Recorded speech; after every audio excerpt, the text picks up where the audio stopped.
Maintain warm, steady eye contact, without staring. Eye contact is one of the simplest, yet most powerful ways to make someone feel seen, valued, and safe in your presence. When you look at someone calmly, with softness and warmth in your eyes, it communicates confidence without force. It signals that you are fully present, listening, and respectful. It helps people trust you, because humans naturally connect through the eyes. But the secret is balance. Too little eye contact can make you seem unsure, distracted, or disinterested. Too much can feel intense, uncomfortable, or even threatening. The goal is to find the middle ground. Think of eye contact like a gentle emotional handshake. You hold it for a moment, then let it soften, glance away naturally, and return. This creates a natural rhythm that feels comfortable for both people. It shows connection, not control. If you struggle with eye contact, practice slowly. Look at someone's eyes for a brief second longer than you naturally would. Or focus on the space between their eyebrows, which still feels like eye contact to them, but can feel less intense for you. It helps to keep your expression relaxed. A slight smile, a calm face, and soft eyebrows let others know your attention is kind, not judging. When listening, look at them more. When speaking, look away briefly sometimes to avoid intensity. Let your eyes show interest, curiosity, and openness. Warm eye contact builds connection in friendships, relationships, and everyday interactions. It tells people, I see you. I respect you. I'm here with you. You do not force attention. You share it. And in that shared space, trust grows. Over time, this simple practice helps you feel calmer around others, more confident in social settings, and more able to build honest, healthy connections. Improve posture to convey confidence.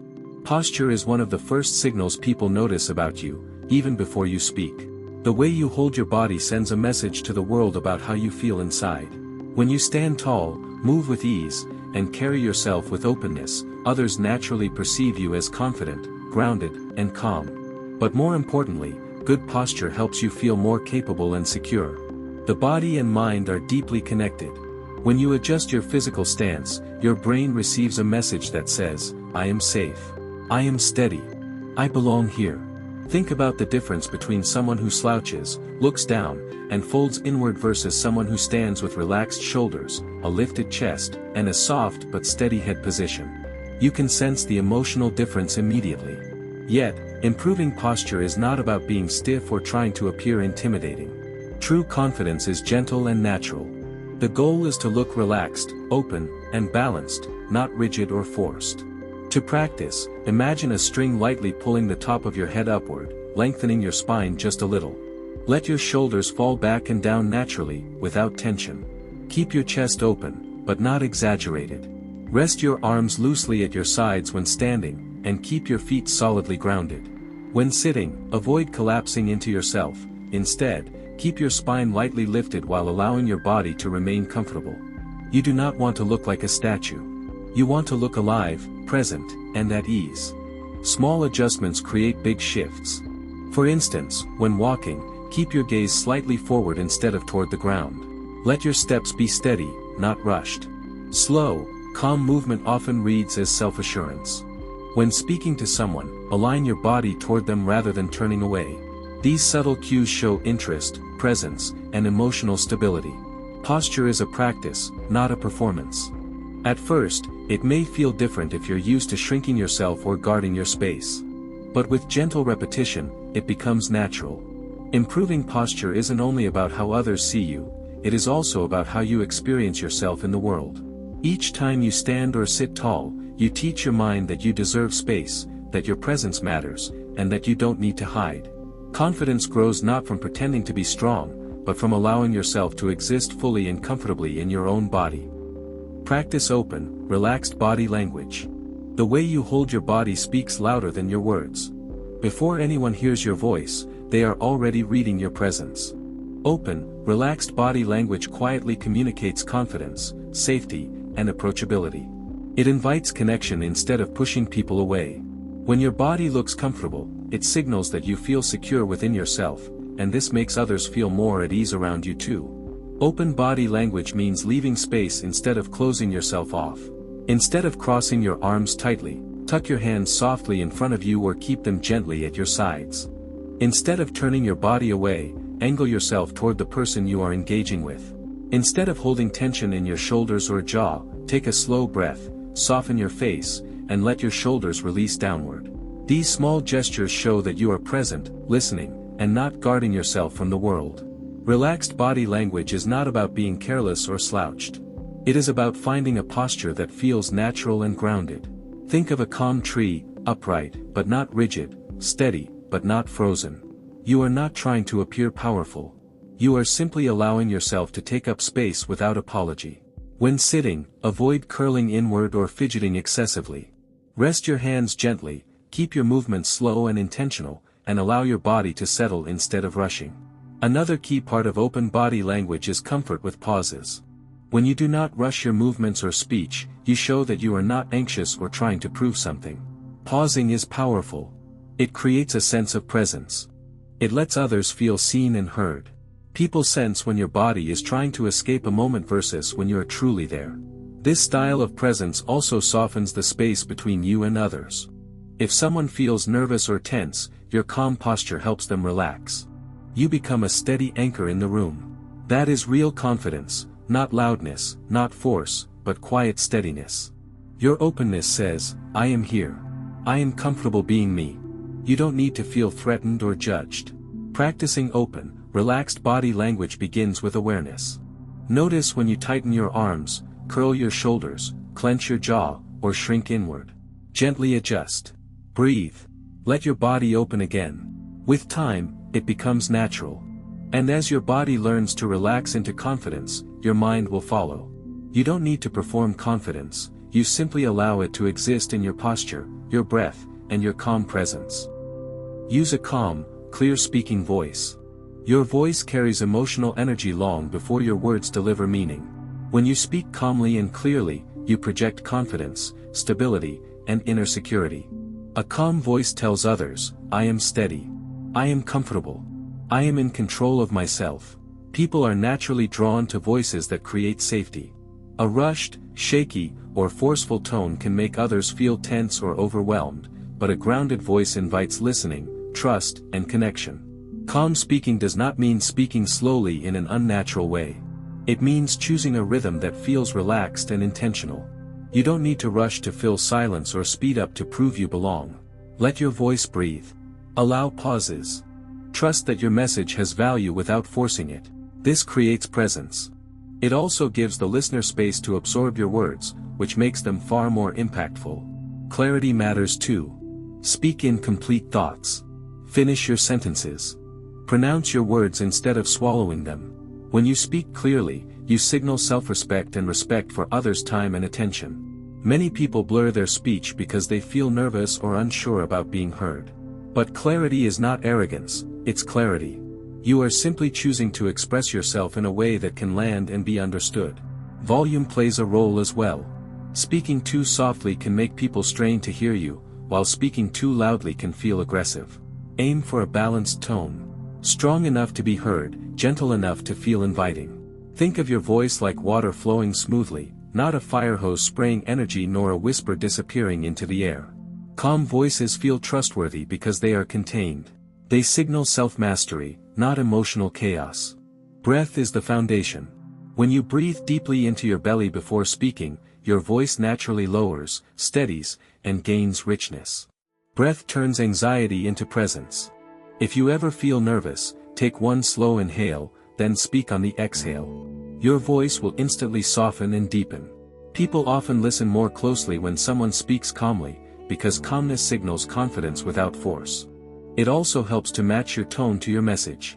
When sharing excitement, speak warmly and with animation, without losing control. When offering support, soften your tone. When setting boundaries, use a steady, firm tone without raising your voice. Calm speech is not monotone, it is centered speech.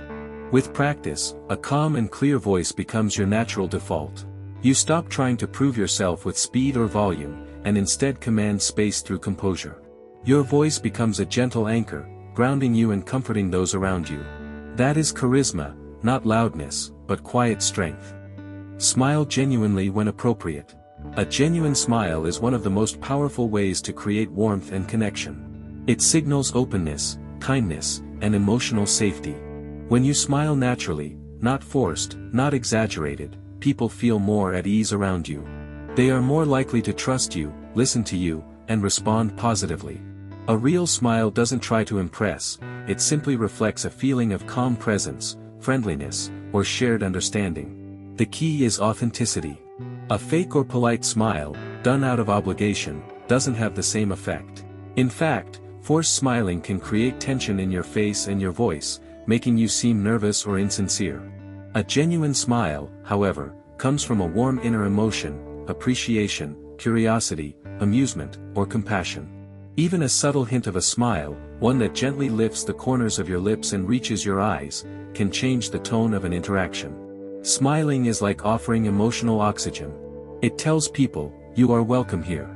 It does not mean you must always be cheerful or hide your real feelings. Confidence is not about pretending. It is about choosing moments where warmth can strengthen connection. For example, smiling when greeting someone, when listening to something kind or meaningful, or when acknowledging another person's effort creates closeness without words. A powerful practice is to pause before interacting with someone and soften your face. Take a small breath, relax your jaw, and allow a gentle smile to appear. Not a big grin, just a natural expression of calm energy. This shifts your entire nervous system. Your voice becomes warmer, your eyes look softer, and your body feels more grounded. People can sense this even if they don't consciously notice. Remember, you are not smiling to please people. You are smiling to align with your own grounded, compassionate presence. Think of a calm sunlight breaking through clouds, gentle, not overwhelming, yet uplifting. Smile at moments that deserve it. Smile when someone shares something meaningful. Smile when you feel appreciation or gratitude. Smile when your heart softens, not when you feel pressured. Genuine smiling also benefits you. It activates feel-good neural pathways, reduces stress hormones, and helps regulate your emotions. It reminds your body that you are safe, present, and connected to the moment. Over time, smiling becomes not a habit of pleasing others, but a reflection of your inner strength and peace. When used with awareness, a real smile becomes a subtle yet powerful part of your charisma. It does not demand attention, it invites connection. It quietly says, I am comfortable with myself, and you can feel comfortable here too.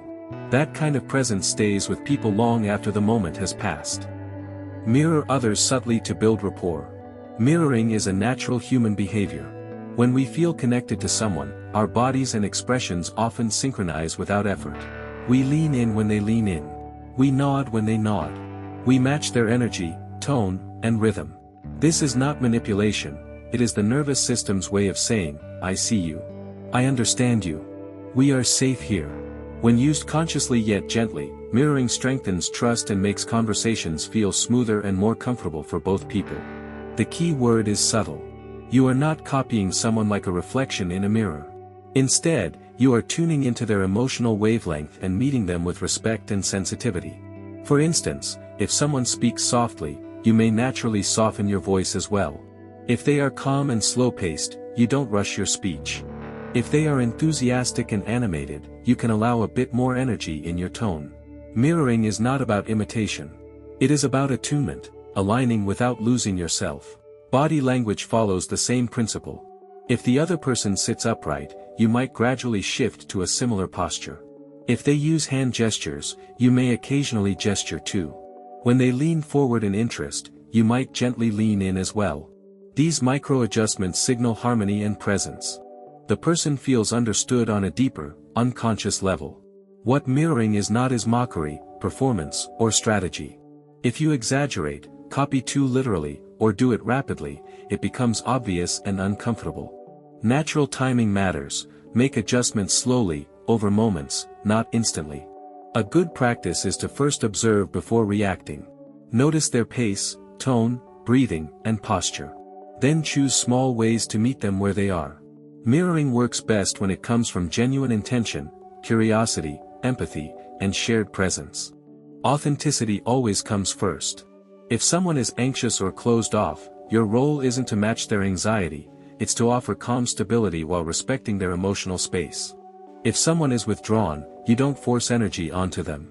You gently mirror and then invite openness by staying relaxed, grounded, and kind. When mirroring is done with awareness, conversations feel smoother. Social tension decreases. People sense safety. They feel seen, not judged. Your presence becomes soothing rather than demanding. Over time, this builds deep rapport, not through tricks, but through alignment and respect. Mirroring reminds us that connection thrives not through power or control, but through harmony. You don't lead by overpowering people. You lead by meeting them where they are, then walking forward together. Ask thoughtful, open-ended questions. A powerful way to build connection and presence is to ask questions that invite the other person to express themselves openly. Instead of offering quick yes or no prompts, thoughtful, open-ended questions allow conversation to unfold naturally. They show genuine interest, curiosity, and respect for someone's inner world. When you ask in this way, you're not interrogating or digging, you're simply creating a space where the other person feels comfortable sharing more deeply. Open-ended questions often begin with words like how, what, or tell me about. For example, instead of asking, did you have a good day, you might say, what part of your day stood out the most? This question invites reflection and storytelling. It shows that you care not just about the surface, but about their experience. Another example, rather than asking, do you like your job, you might ask, what do you enjoy most about your work right now? This kind of question helps build emotional connection, because it encourages the person to explore feelings and thoughts. When you ask thoughtful questions, listen fully. Do not rush to respond or jump in with your own story. Allow pauses. Give silence room to breathe. People often share the most meaningful details when they don't feel pressured or interrupted. Your presence becomes a safe container for their thoughts. Sometimes the real value is not the question itself, but the space it opens. The goal is not to pry or to impress someone with clever questions.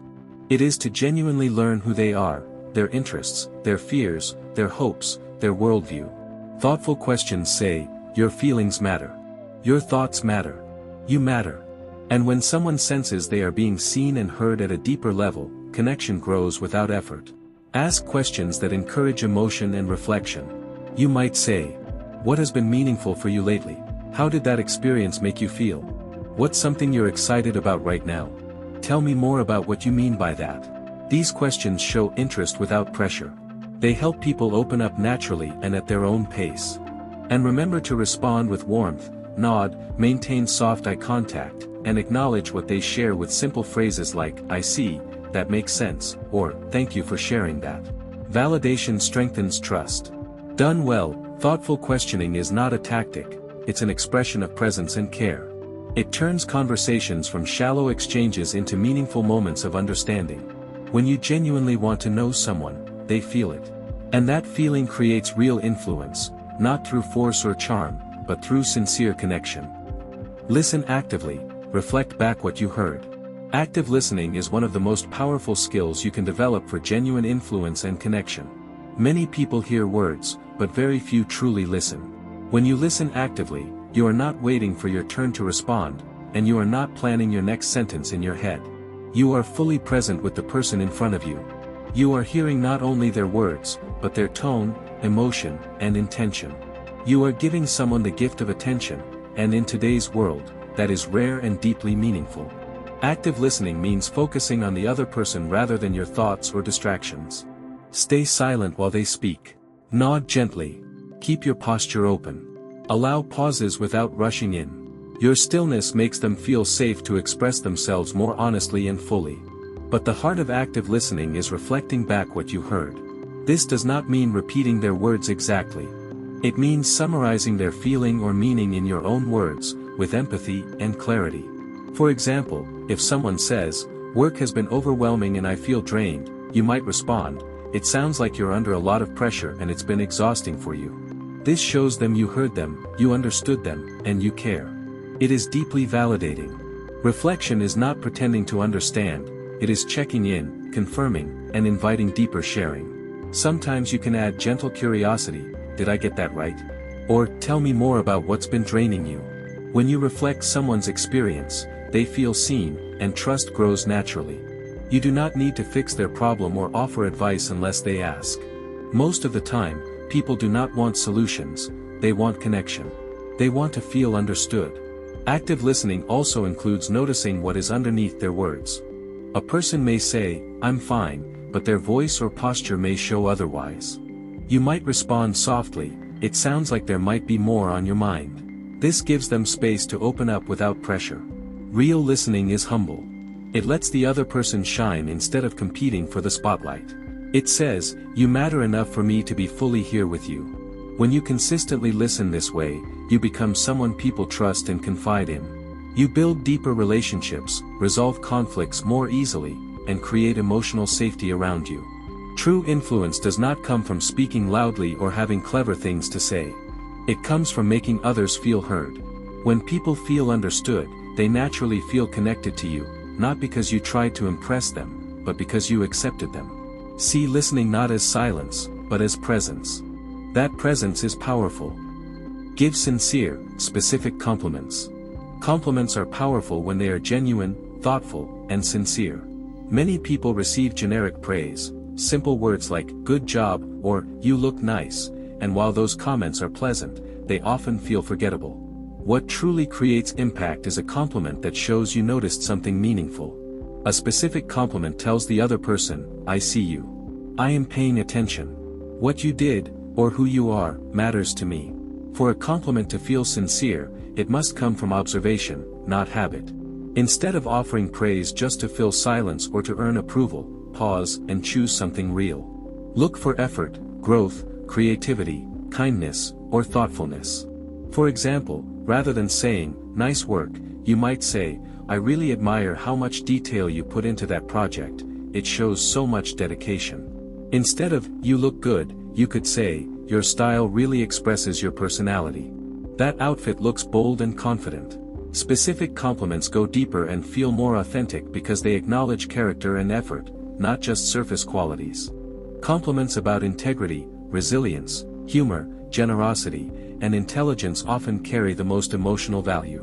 People remember how you made them feel, and when you recognize who someone is, you touch something meaningful inside them. Remember to keep your tone calm and honest. Do not exaggerate. Too much praise can feel uncomfortable or fake. A gentle compliment delivered with eye contact and sincerity carries more power than enthusiastic flattery that feels forced. And it is not just what you say, it is how present you are when you say it. A slow breath, soft eyes, and relaxed body language help your words land naturally.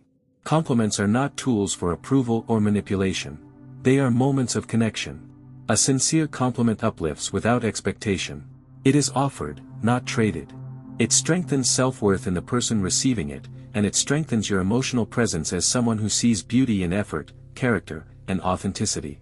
If you ever worry about saying the perfect thing, keep this simple rule: notice something real, and speak from the heart. Over time, offering sincere, specific compliments will sharpen your attention, your empathy, and your ability to connect deeply. People feel drawn to those who lift others without agenda, and your words, when honest and thoughtful, can brighten someone's moment, day, or even their self-esteem. That is real influence, uplifting others by recognizing the light they already carry. Tell engaging, personal stories with emotion. Stories are one of the most powerful ways humans connect. Long before we spoke in theories or instructions, we shared experiences through storytelling. When you tell a personal story with emotion and honesty, people don't just hear your words, they feel you. They get a glimpse into your world, your heart, and your journey. That creates connection, trust, and emotional resonance in a way facts alone never can. But storytelling isn't about performing or trying to impress. It's about sharing real moments from your life, moments that shaped you, challenged you, inspired you, or taught you something meaningful. It could be a funny memory, a challenge you overcame, a small but important lesson, or a moment that humbled or surprised you. When you speak from genuine experience, your authenticity naturally pulls people in. The power of emotional storytelling lies in relatability. You don't need a dramatic life event to tell a compelling story. Even simple moments, like a time you struggled to speak up, a moment you learned patience, or a day when someone showed you unexpected kindness, can be impactful when told honestly. Focus on what you felt, what you learned, and why it mattered. Let people see both your strength and your humanity. Emotion is the heart of storytelling, but emotion doesn't mean dramatic or exaggerated expression. It means speaking with sincerity. Let your voice soften when you describe a touching moment. Let your tone brighten when you talk about joy or excitement. Let pauses give space for meaning to land. A powerful story breathes, it rises and falls with feeling. Another important part of effective storytelling is vulnerability. Not in a way that demands pity or validation, but as a quiet willingness to reveal a real part of yourself. Vulnerability builds trust. People don't bond with perfection, they bond with truth. When you share emotionally honest stories, others feel safe to do the same. That's how authentic relationships form. Storytelling also shows emotional intelligence.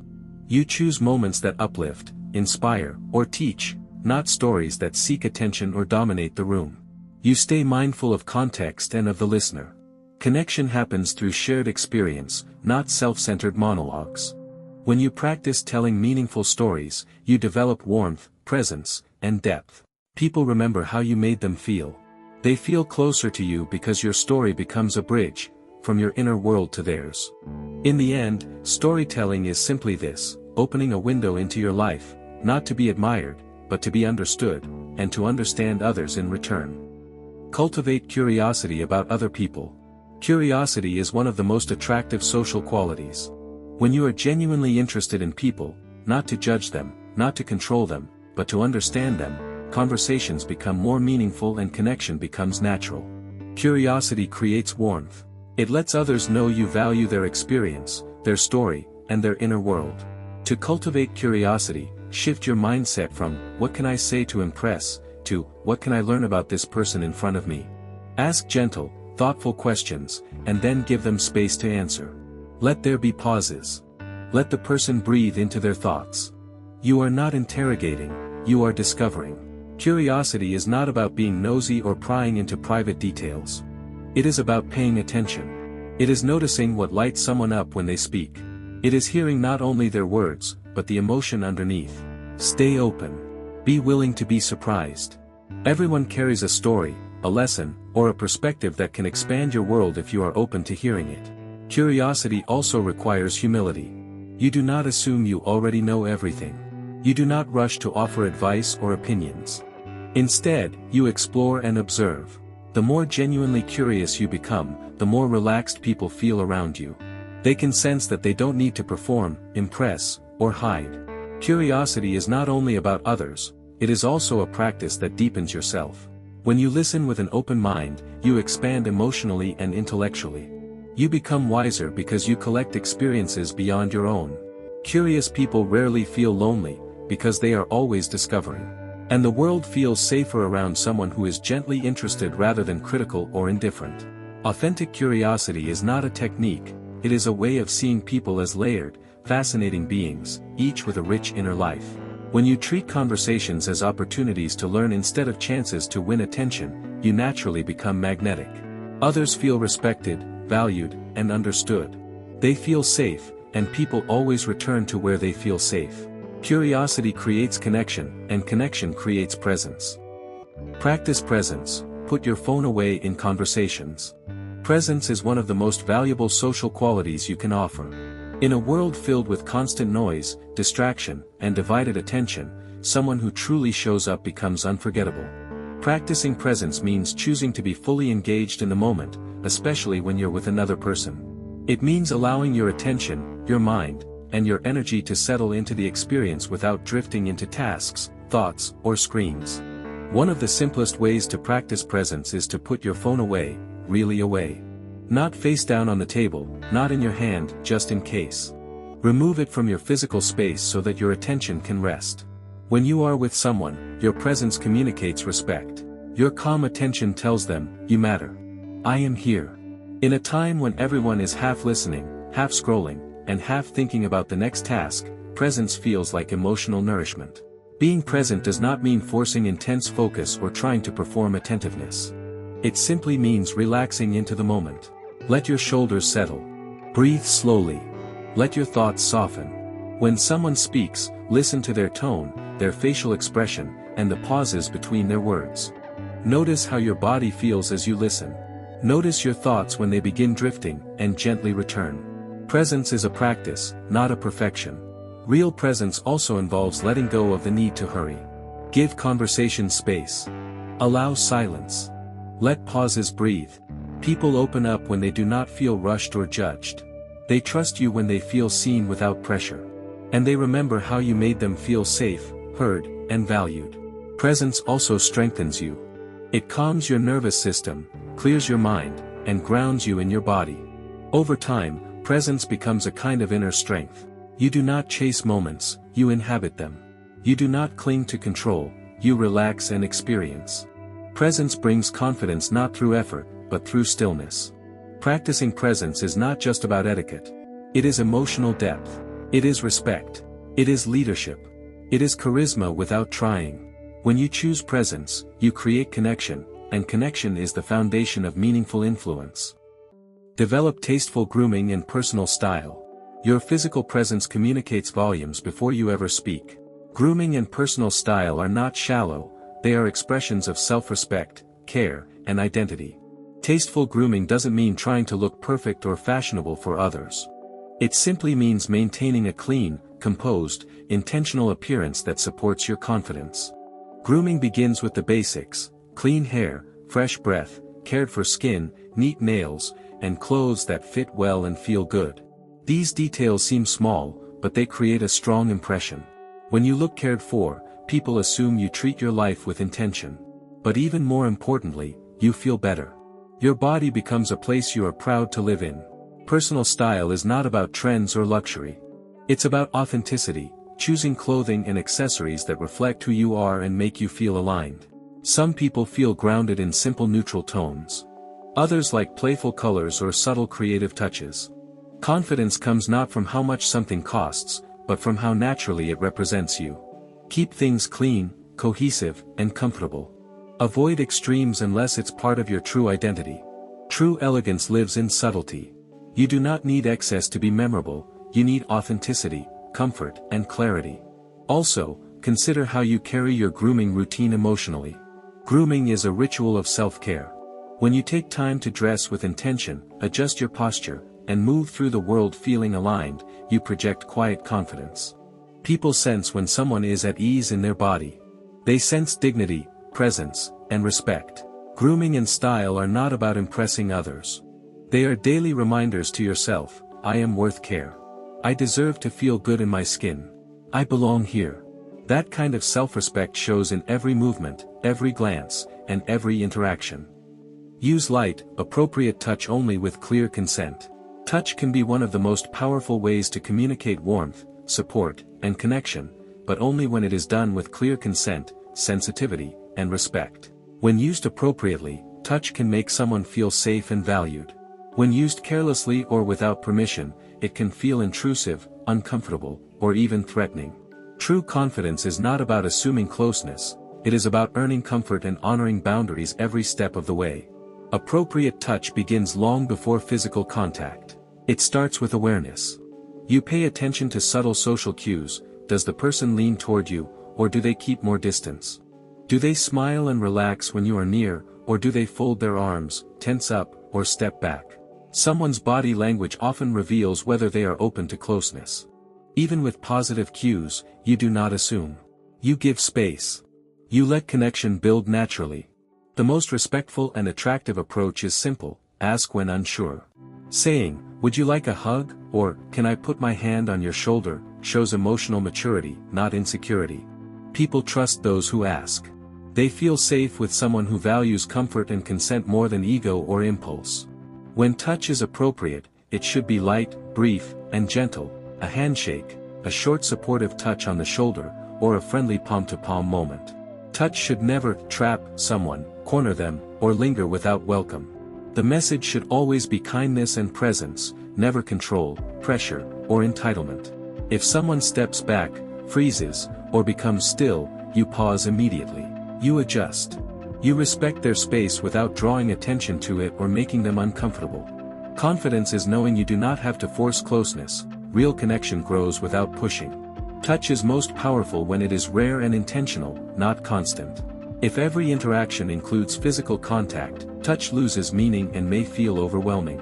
But when touch is thoughtful and consensual, it becomes a warm punctuation to emotional connection, not a tool, not a demand, but a shared moment of trust. Remember, touch is not needed to build connection. Many of the most meaningful interactions involve presence, eye contact, calm voice, and emotional openness. Touch is simply one option, one that should always come second to respect. Emotional intelligence means recognizing that some people feel comforted by touch and others feel safer without it, and both are valid. The most attractive energy is someone who does not take access to your body for granted and does not expect access to anyone else's. Someone whose presence alone feels respectful, grounded, and considerate, not intrusive or urgent. Touch done with consent builds trust. Touch done without consent destroys it. Confidence is not, I can get close whenever I want. True confidence is, I honor your comfort, your space, and your choice. Learn small talk that leads into deeper topics. Small talk is not meaningless, it is a doorway. It is the gentle warm-up the human nervous system needs before opening up emotionally. Think of it like stretching before exercise or tuning instruments before a symphony. People rarely jump straight into vulnerability, they approach trust in layers. Mastering small talk allows you to meet someone where they are and gradually guide the interaction toward depth, sincerity, and genuine connection. The key to good small talk is intention. You are not simply exchanging surface-level words to fill silence, you are building comfort, safety, and rhythm in the conversation. Start with light topics that are neutral and easy to respond to, the environment you are in, shared context, or simple observations. This gives both of you a chance to settle into the moment. Your tone stays warm and relaxed, your body language open, your presence calm and interested. What elevates your small talk is curiosity. You are not waiting to talk, you are listening for sparks. Listen for what energizes the other person. Notice when their eyes light up, when their voice rises slightly, or when they lean in. Those are emotional doors. They tell you where meaning already lives for them. When you catch one, gently follow it. For example, instead of staying at, "How was your weekend?" you might say, "What parts of your weekend felt good or recharging for you?" Instead of, "Do you like your job?" you can ask, "What parts of your work feel most meaningful, or the most you?" Soft, open-ended questions invite reflection without pressure. They signal that you are not just passing time, you are interested in their inner world. The shift is subtle, but powerful. You go from facts to feelings, from information to connection. But remember, depth must never be forced. True charisma respects pacing. If someone stays light, you stay light. Your goal is not to mine someone for vulnerability. It is to create an atmosphere where depth feels natural. Let silence breathe. Smile. Nod. Offer short reflections like, "That sounds fulfilling," or, "I can see why that matters to you." You are guiding, not pushing.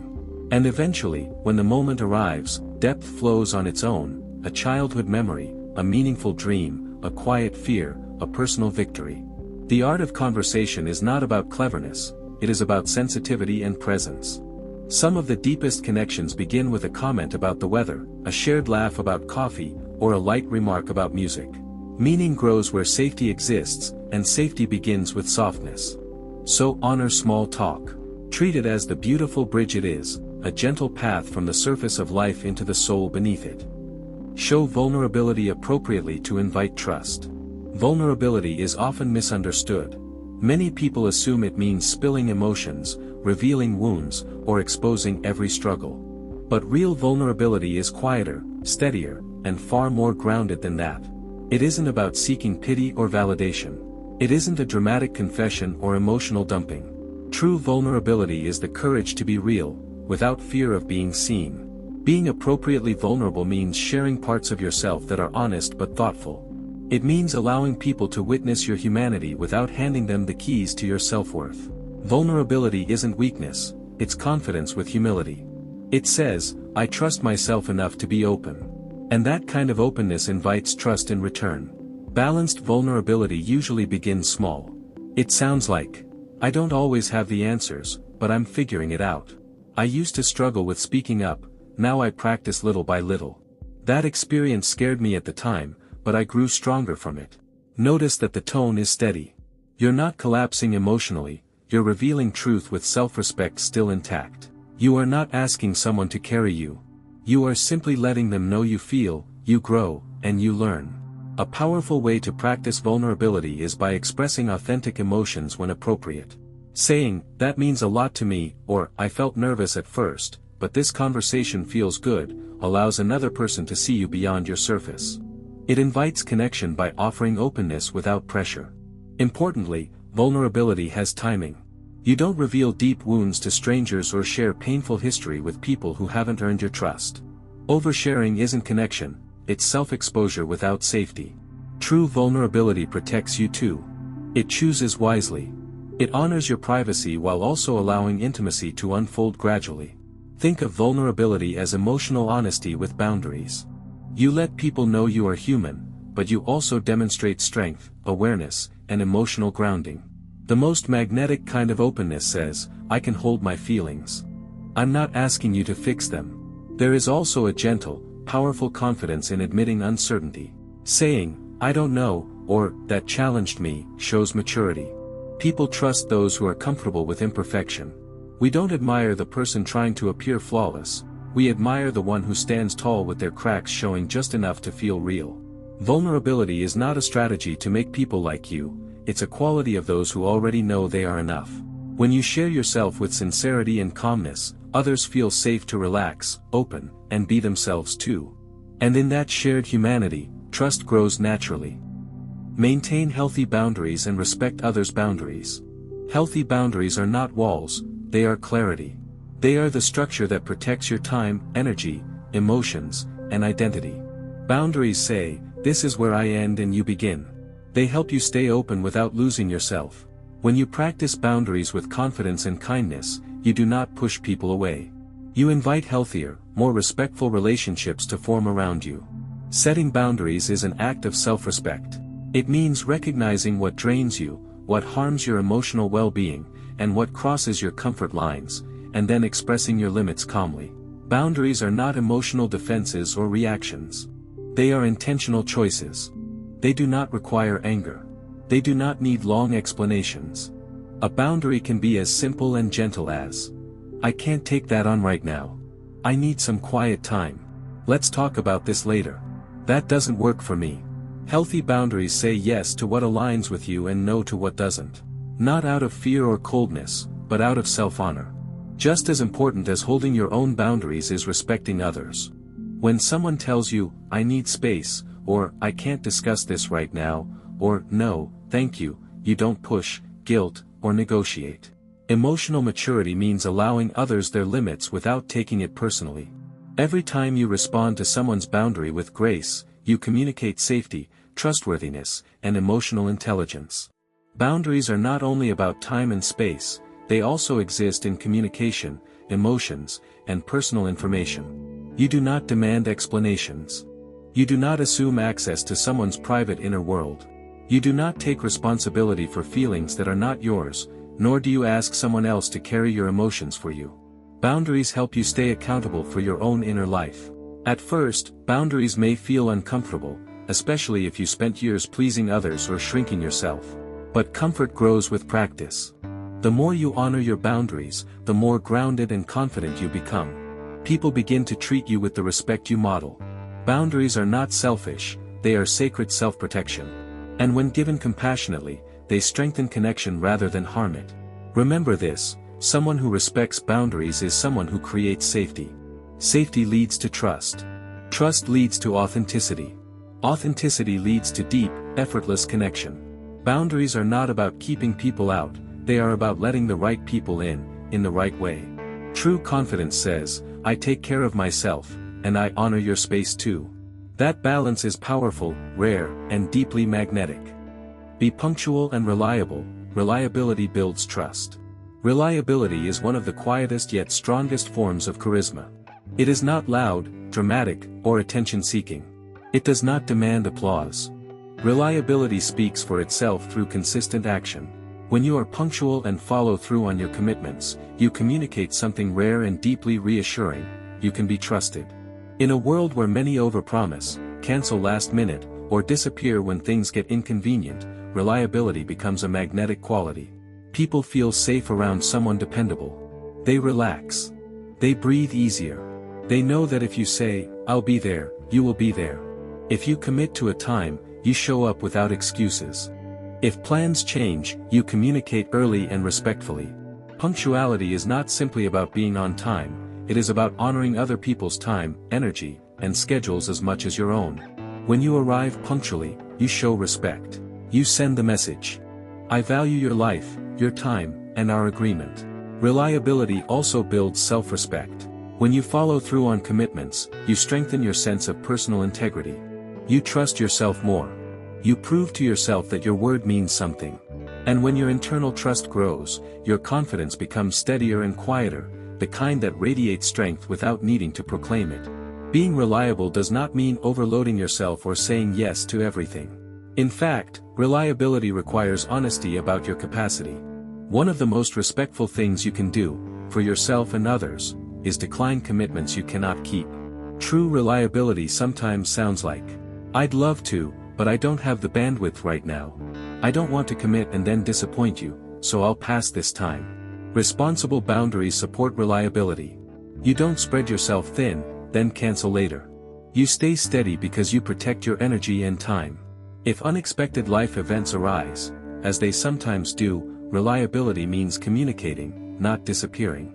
You tell the truth, you adjust with maturity, and you offer alternatives when possible. Trust isn't built by being perfect, it is built by being consistent, transparent, and accountable. When you practice punctuality and dependability, something beautiful happens: people respect you more. They listen when you speak. They consider you for opportunities. They feel honored by your presence. And they treat you with the same care you model. Reliability turns ordinary interactions into lasting trust. It turns acquaintances into allies. It turns friendships and relationships into solid, peaceful bonds. While charm attracts attention, dependability earns loyalty. Show up when you say you will. Do what you promise. Communicate when circumstances change. Protect your word so it remains meaningful. Anyone can try to look impressive. A reliable person is impressive. Quietly, steadily, unmistakably.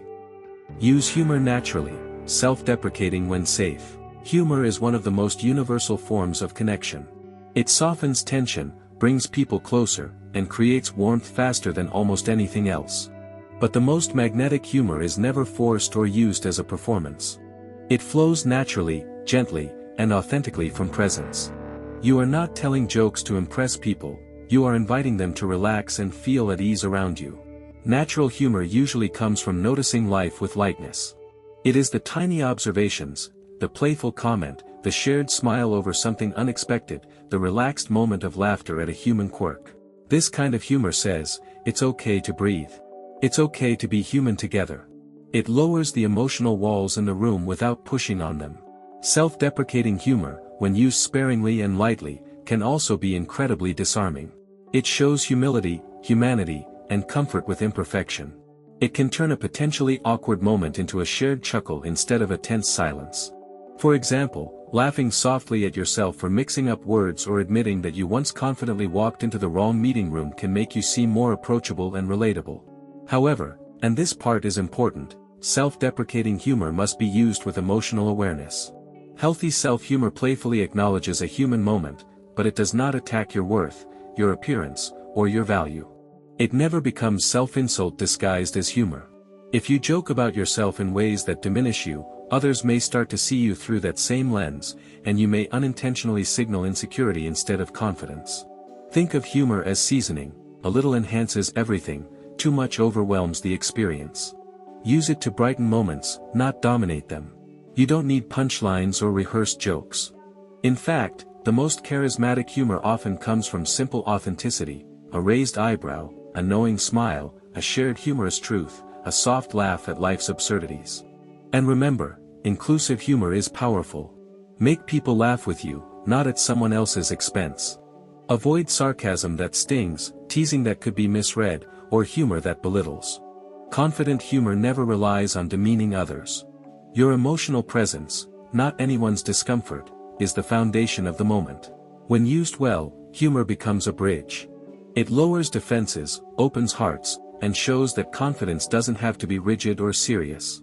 You can be strong and light. You can be grounded and playful. People feel safe around someone who can smile at life while staying emotionally steady. Charisma isn't the loudest laugh in the room, it's the person who lifts the energy without stealing it, who can laugh without hurting, and who invites others to feel human, seen, and comfortable.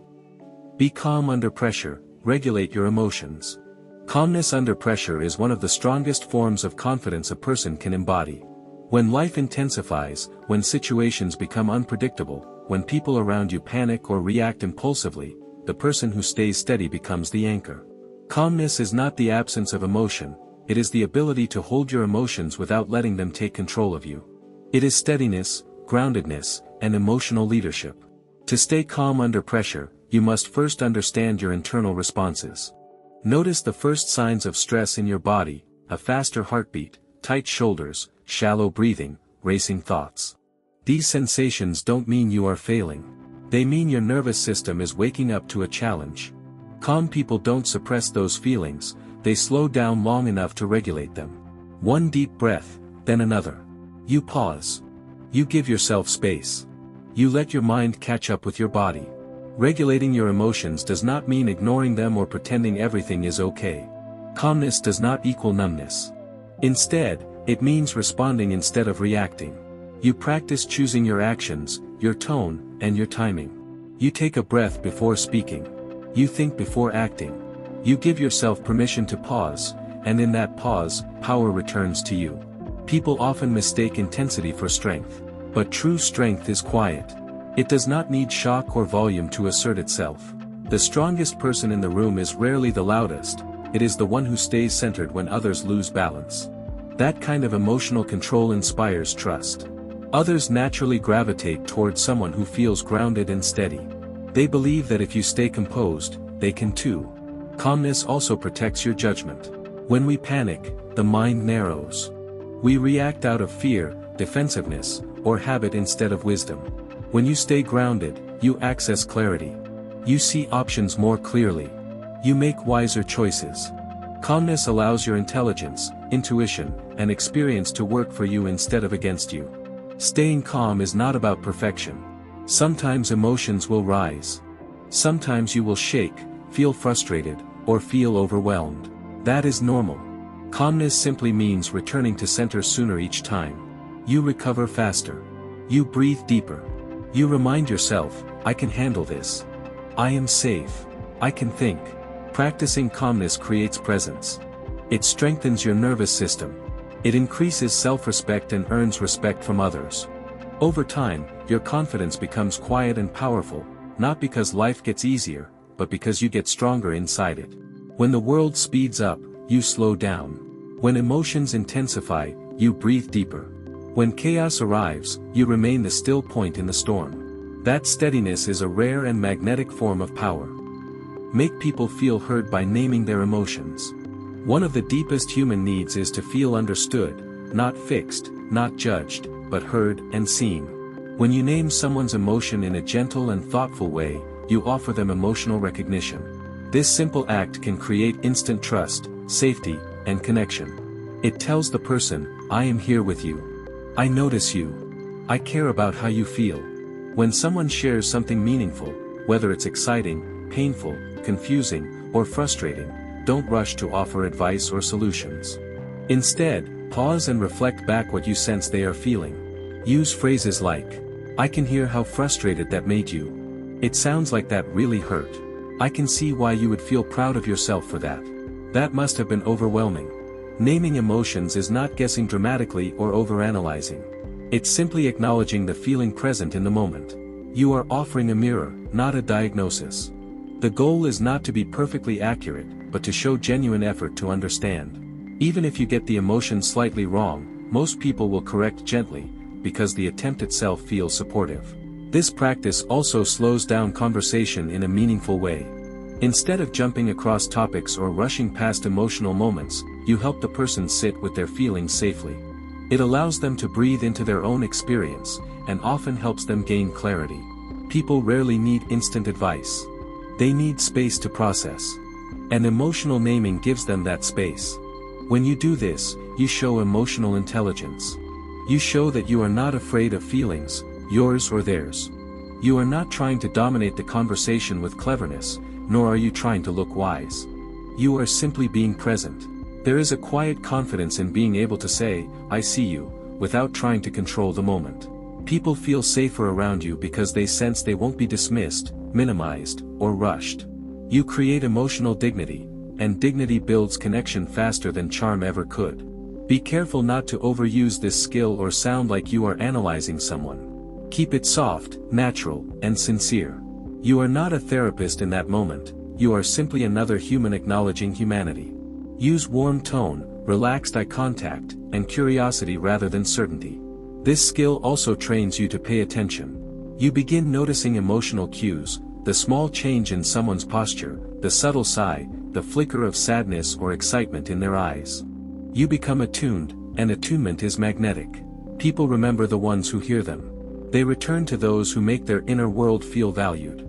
And they trust those who can sit with feelings without trying to fix, judge, or rush. When you name someone's emotions, you are not controlling them, you are joining them. You are saying, "You don't have to feel this alone." That simple presence is powerful, healing, and deeply charismatic. Cultivate emotional intelligence through reflection. Emotional intelligence is not something you are simply born with. It is a skill, one that grows stronger every time you pause, look inward, and understand what you are feeling and why. Reflection allows you to notice emotional patterns instead of reacting blindly to them. It helps you respond rather than explode, breathe instead of panic, and speak calmly even when your heart feels loud. When you take time to reflect, you gain ownership of your inner world instead of being pulled around by impulses, habits, or old wounds. Begin with gentle awareness. Throughout your day, check in with yourself. What am I feeling right now? Where do I feel this emotion in my body? What triggered this reaction? What do I actually need in this moment? There is no right or wrong answer, only honesty. You learn to name your emotions: frustration, hurt, excitement, disappointment, shame, joy, pride. Naming emotions softens them. It brings clarity. It gives you room to breathe. Instead of drowning inside feelings, you start holding them with calm curiosity. Reflection also involves understanding the story behind the feeling. Are you reacting to the present situation, or to something old that it reminds you of? Sometimes emotional reactions come from childhood patterns, past relationships, or unspoken fears. When you reflect, you begin to see these roots. You notice when your nervous system is replaying an old script, and you gently update it. Reflection allows you to say, "I am not that scared person anymore. I don't need to react from survival. I can respond from strength." Part of reflection is also self-compassion. Many people judge themselves harshly for their emotions. But emotional intelligence grows when you approach yourself with kindness. Instead of saying, "Why am I like this?" you say, "This feeling makes sense. Let me understand it." You treat yourself not as a problem to fix, but as a human to care for. This softens defensiveness and increases self-trust. Reflection doesn't only happen in stillness, it happens in moments of choice. When you notice frustration rising and you take a breath before speaking, that is reflection. When you pause before replying to a message that upset you, that is reflection. When you realize you need space instead of reacting in the moment, that is reflection. Reflection turns emotion into wisdom. Emotional intelligence also means learning from interactions. After conversations, ask yourself, how did I handle that? What did I do well emotionally? What could I try differently next time? You are not judging yourself, you are refining yourself. You become aware of your tone, your presence, your energy. You start noticing what brings peace and what brings stress, both for yourself and for others. And slowly, your emotional life becomes steadier, clearer, and more intentional. With time, reflection makes you gentler, stronger, and more grounded. You become someone who understands emotions instead of fearing them, someone who can sit with discomfort, listen deeply, and express truth without harming yourself or others. People feel safe with emotionally intelligent people because calmness, understanding, and patience radiate from them. And when you master your inner world, the outer world becomes much easier to navigate. Ask permission before diving into personal topics. Respect is the foundation of genuine connection, and one of the clearest ways to show respect is by asking permission before entering sensitive or personal territory. This practice communicates emotional maturity, safety, and consideration. It lets others relax, knowing you won't overstep or push them faster than they're willing to go. Many people assume that deep connection comes from asking deep questions quickly. But meaningful closeness grows through mutual consent, not intrusion. When you ask before discussing personal subjects, you are not hesitating, you are honoring emotional boundaries. You are giving someone freedom to choose the pace and depth of the conversation. Instead of jumping into questions about childhood, trauma, relationships, finances, or personal struggles, you simply pause and ask softly. Is it okay if I ask something more personal? Would you like to talk about that, or would you prefer to stay light? I have a deeper question, are you open to it? These gentle invitations show that you value autonomy, not control. You are signaling, I want to know you, but only in ways that feel safe for you. When you ask permission, you reduce defensiveness. You prevent discomfort. You create a space where truth can unfold naturally, instead of being forced. And ironically, by not pushing, you often end up receiving more openness, because trust can breathe. People open willingly when they feel safe, not pressured. Asking permission also shows strength. Insecure people rush intimacy to feel connected or validated. Confident people allow connection to build naturally. They do not need secrets to feel close or heavy conversations to feel meaningful. They know depth arrives in its own time. This practice also protects you. Without permission, you may accidentally step into emotional territory someone is not ready to explore, and that can create awkwardness or emotional mismatch. With permission, you build alignment. You and the other person move together, instead of one dragging the other forward. Pay attention to tone. Make your invitation soft, warm, and spacious. You're not interrogating, you are allowing. And if someone says no, or changes the subject, you honor it fully. No pushing. No guilt. No disappointment in your voice or face. A confident person supports another's boundaries with grace. And remember, emotional consent is ongoing. Even after someone agrees, you keep staying attuned. Notice their body language, energy, and comfort. If they shift, tense, or grow quiet, you ease back. You let the moment rest. Intuition and empathy guide your pace. When people know you won't cross emotional lines without permission, they relax in your presence. They feel safe to be honest, expressive, even vulnerable, because they know you are not trying to extract or perform intimacy. You simply care. Deep conversation is a privilege, not a right. Inviting someone, instead of pushing them, shows integrity. It shows restraint. It shows genuine interest, not hunger for information. And that restraint is deeply attractive, because it reflects inner security. Healthy connection grows through choice, not pressure. When you ask permission before going deep, you build relationships based on trust, respect, and emotional maturity. And trust earned patiently lasts far longer than intimacy forced quickly. Offer value, help or share useful knowledge. One of the most attractive and magnetic things a person can do is offer value freely.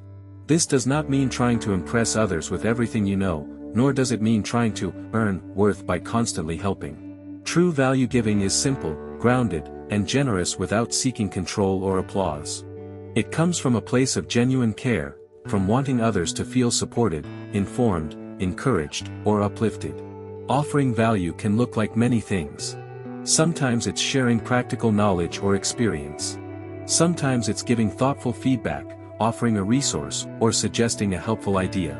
Other times, it's emotional value, listening deeply, sharing a perspective that brings clarity, or offering encouragement when someone is doubting themselves. Value isn't always expertise, it can be kindness, reassurance, insight, inspiration, or a calm presence. You don't have to be the smartest or most skilled person in the room to contribute meaningfully. Sometimes the greatest value is simply noticing what someone needs in the moment and adding a small, thoughtful offering to their life. The key is intention. When you share knowledge or help someone, do it without expectation. Avoid turning value into a performance. Don't offer help to feel superior, to gain leverage, or to prove your intelligence. True value is humble. It says, here is something that might help, take it if it serves you. There is no pressure and no ego behind it. And remember, value is most powerful when aligned with consent. Before offering guidance, you can simply ask. Would you like a suggestion? I have an idea that might help, want to hear it? This makes your support more respectful and far more effective. People feel empowered when they are offered help, not corrected or lectured. To become someone who naturally offers value, stay curious and continue learning. Read, observe, ask questions, explore different subjects, grow your emotional understanding, and stay open. The more you evolve, the more depth you have to share, not to look impressive, but to be useful when the moment calls for it. You can also offer value through actions, not just words. Hold a door. Help someone carry a bag. Share a calming breathing technique. Send a link to a resource someone mentioned they needed. Support a person's dreams by believing in them out loud. Small acts often matter more than grand gestures. There is a quiet confidence that comes from being someone who enriches the spaces they enter.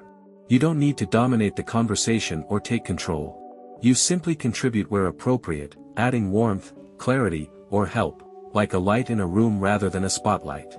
When you consistently offer thoughtful value, people begin to associate your presence with ease, growth, and encouragement. They feel stronger around you. They feel understood, supported, and uplifted. And people naturally gravitate toward the ones who make them better, not through pressure, but through presence. Offer value not to be admired, but to be meaningful.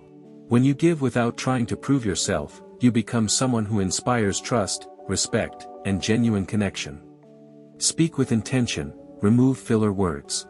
When you speak with intention, your words carry weight.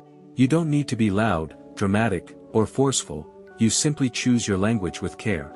Speaking intentionally means allowing your thoughts to settle just enough before they leave your mouth, so what you say has clarity, calmness, and purpose. One of the most powerful ways to elevate your speech instantly is by reducing filler words, the like, you know, and sort of, that we often insert when we are uncertain or uncomfortable with silence. These fillers aren't bad or shameful, everyone uses them sometimes. But when they fill every pause, they dilute your message and make you sound less grounded and confident than you truly are.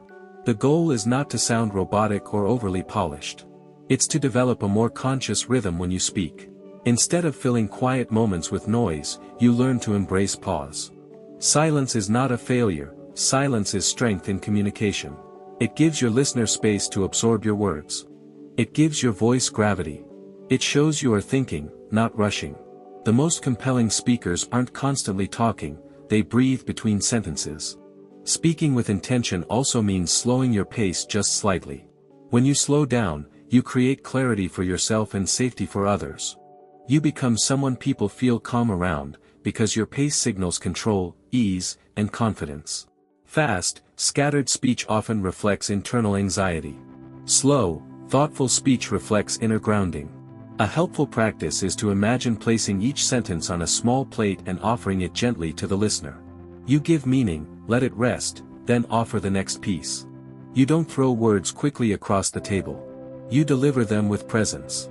If you're unsure what to say next, pause. Breathe. Let silence be your companion rather than your enemy. It also helps to replace filler words with transitional breaths. Instead of saying, take a small inhale. Instead of, like, pause. These micro moments train your brain to sit comfortably in uncertainty. Over time, pauses feel natural, not awkward. Speaking with intention doesn't mean sounding formal or stiff. You can still be warm, expressive, playful, and human. The difference is that you choose when to be casual, not because you're nervous, but because you feel relaxed and grounded. Intentional speech says, I am present. I mean what I say. My voice matters. It also reflects emotional intelligence. You think before responding, avoiding impulsive reactions. You consider tone, not just words, and you ensure your message respects both yourself and the listener. When you speak carefully, you honor the moment. You honor connection. And here's something beautiful, when you stop trying to hurry your words, your mind stops rushing too. Your thoughts become clearer. Your communication becomes gentler and stronger simultaneously. People feel safer with you because your voice carries steadiness. Speaking with intention is not about perfection, it's about presence. You become the kind of person who doesn't need to dominate a room to command attention, your calm clarity does that for you. Use pauses for emphasis rather than rushing. One of the most powerful tools in confident communication is not the words you speak, it is the spaces between them. Pauses allow ideas to land, emotions to settle, and attention to deepen. When you rush through your sentences, you unintentionally send the message that what you are saying is not worth taking time for, or that you are uncomfortable being heard. But when you pause with intention, you communicate presence, self-assurance, and clarity. A pause is not hesitation. A pause is control. It is space. It is breath. It shows that you trust your message enough to let it breathe, and you trust yourself enough not to fill every silence with noise.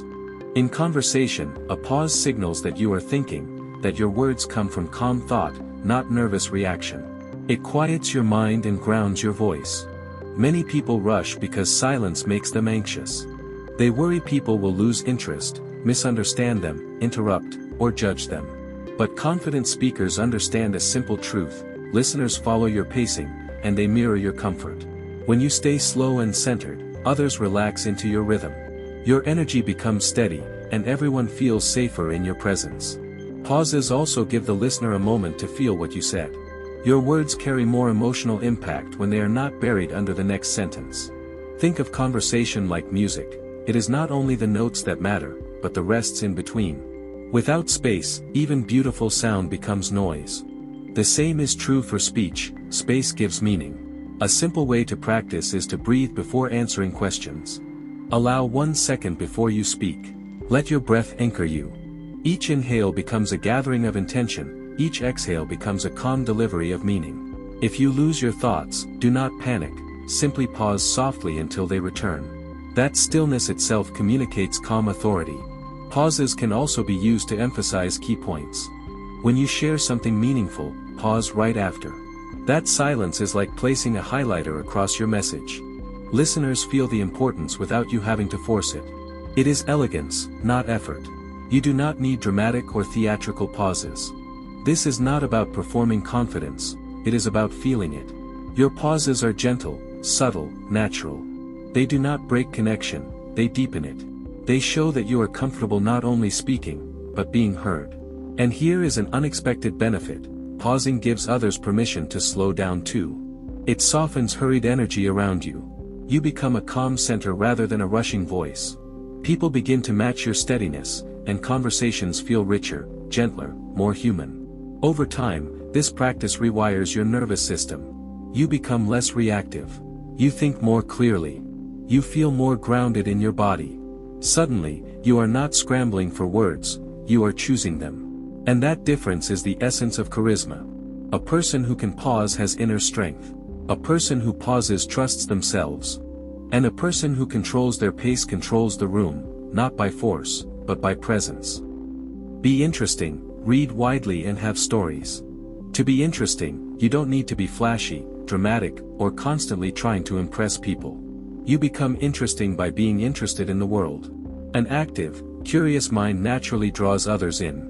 When you read widely, explore different ideas, and collect meaningful stories from life and learning, you build a deep inner world, and people feel it when they speak to you. Reading expands your imagination. It exposes you to new perspectives, unusual ideas, and hidden histories. You begin to see life through many lenses instead of just your own. You grow emotionally, intellectually, and creatively. And when you speak, your thoughts carry richness because they come from many sources, not just personal habit or routine. You don't need to be an expert in anything, just curious. Read psychology, history, poetry, science, philosophy, fiction, mythology, biographies. Let yourself wander across subjects like a traveler collecting experiences. Even reading 5 minutes a day shapes a wiser, more thoughtful mind over time. Knowledge doesn't just live in your head, it shows in the way you listen, the questions you ask, and the energy you bring into conversations. Alongside reading, having stories makes you memorable. Not exaggerated stories or rehearsed speeches, but simple human moments you've paid attention to. A funny scene you witnessed in a cafe. A lesson you learned from childhood. A strange fact from a book. A quiet moment that taught you something. Stories aren't about proving you are special, they are about sharing life in a relatable way. Life gives stories to those who notice. The more mindful you become, the more life speaks to you. A bus ride can turn into insight. A conversation can become a lesson. A failure can transform into wisdom. Interesting people are not born, they notice, they reflect, and they remember. Being interesting isn't talking non-stop or trying to dominate a room. In fact, the most interesting people often listen more than they speak. They ask curious questions and let stories exchange naturally.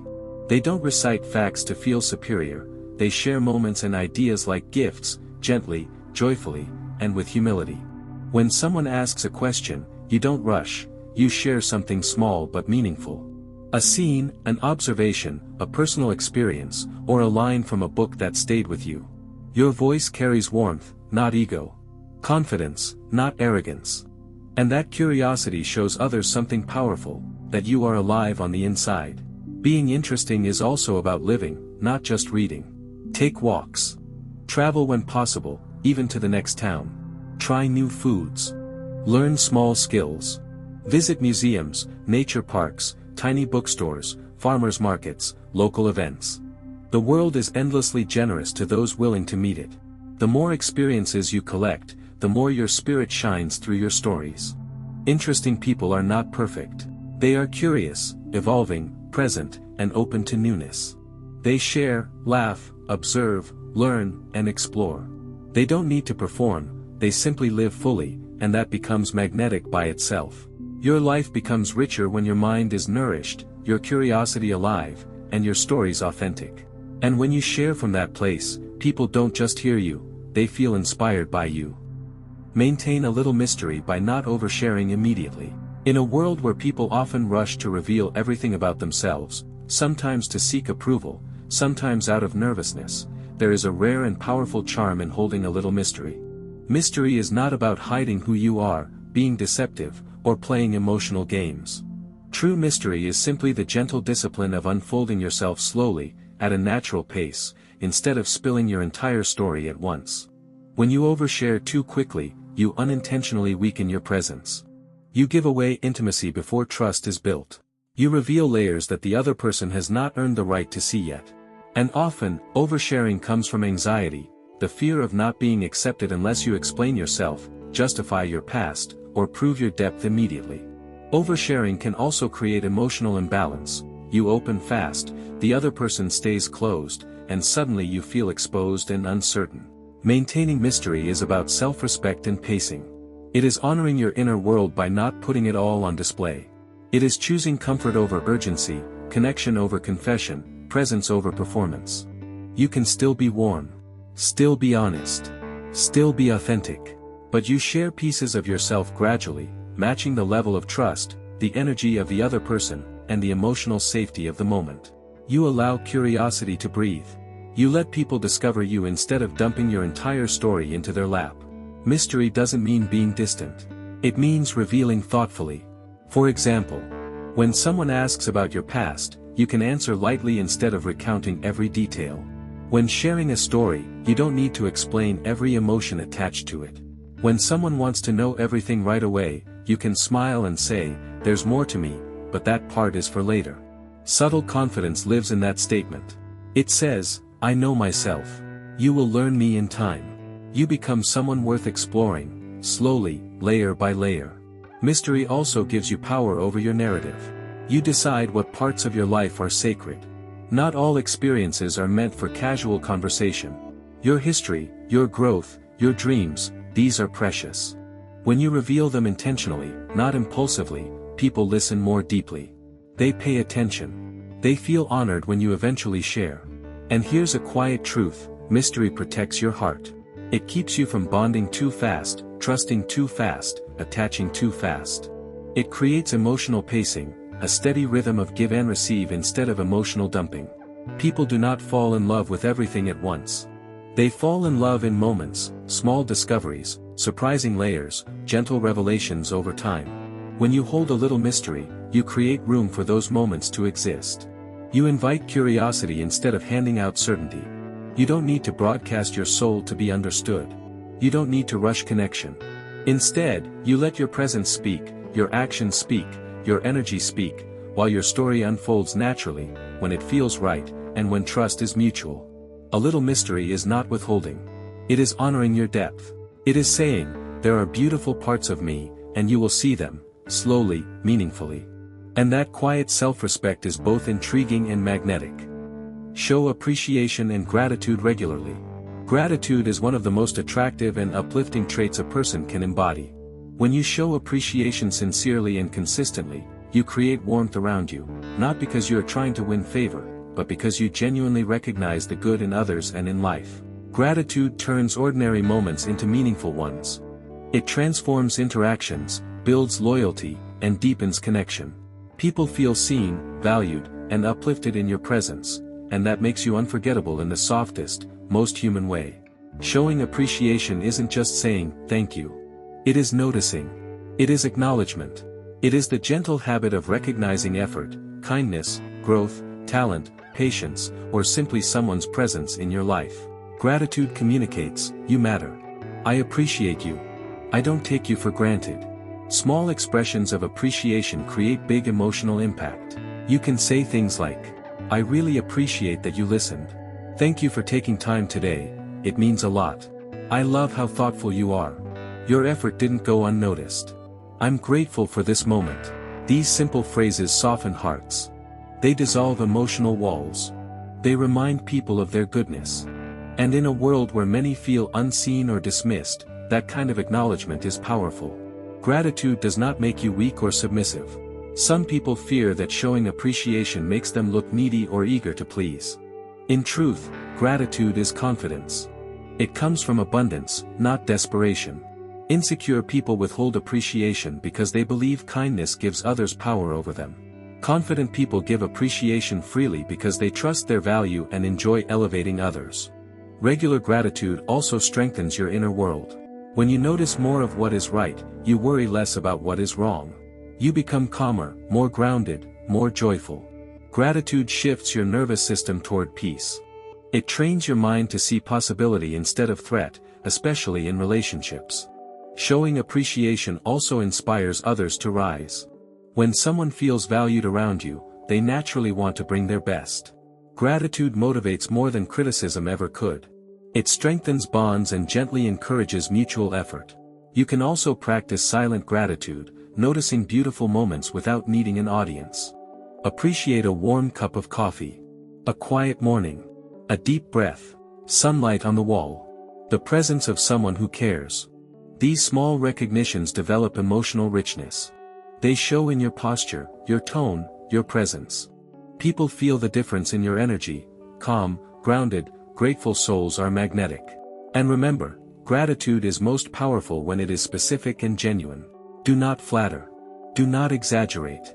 Say what you truly mean.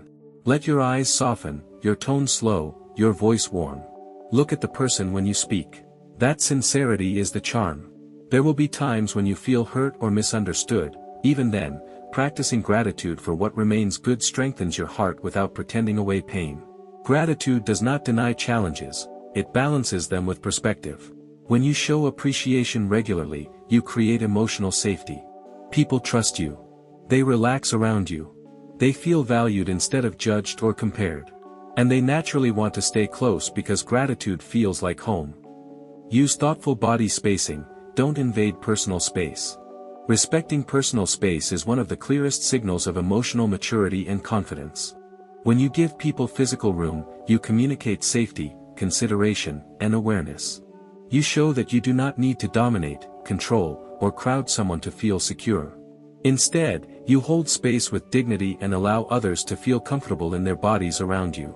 Many people underestimate how powerful physical distance is in communication. When someone feels crowded, even slightly, their nervous system becomes alert. Their body tenses. Their breathing changes. They may lean away without realizing it, but when you give others a comfortable amount of space, their body relaxes, their mind opens, and they naturally feel more at ease with you. This comfort is the foundation of genuine connection. Thoughtful spacing is not about keeping distance to seem aloof, it is about tuning in. When you approach someone, you can gently notice their body language.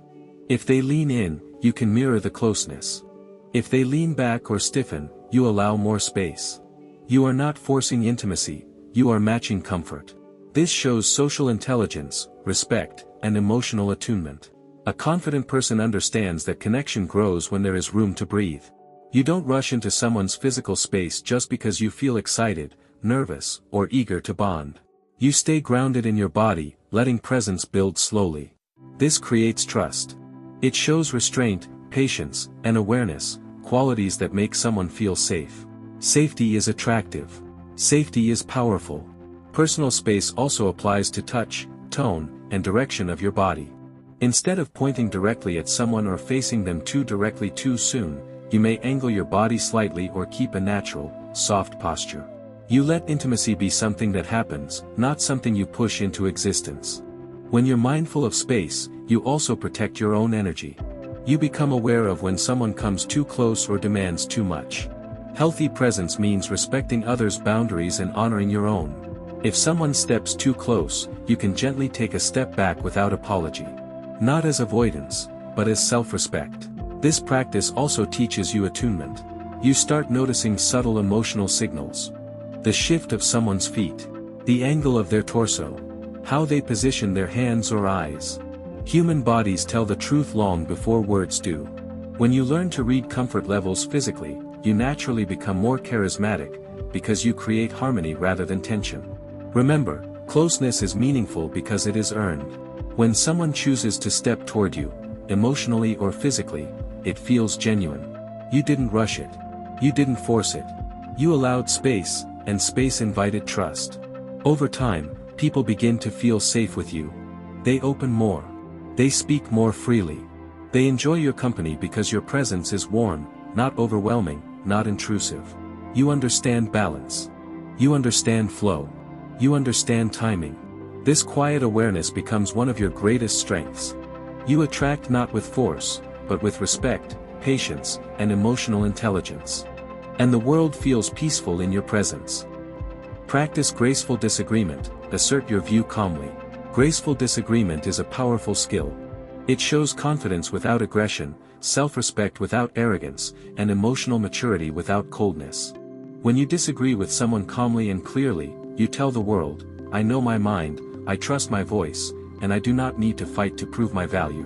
Many people fear disagreement because they think it will cause conflict, rejection, or discomfort. Others fall to the opposite extreme, arguing aggressively to feel strong. But true strength is quiet. It lives in poise, not force. To disagree gracefully, begin with presence. Before responding, take a small breath. Feel your feet on the floor or your body in the chair.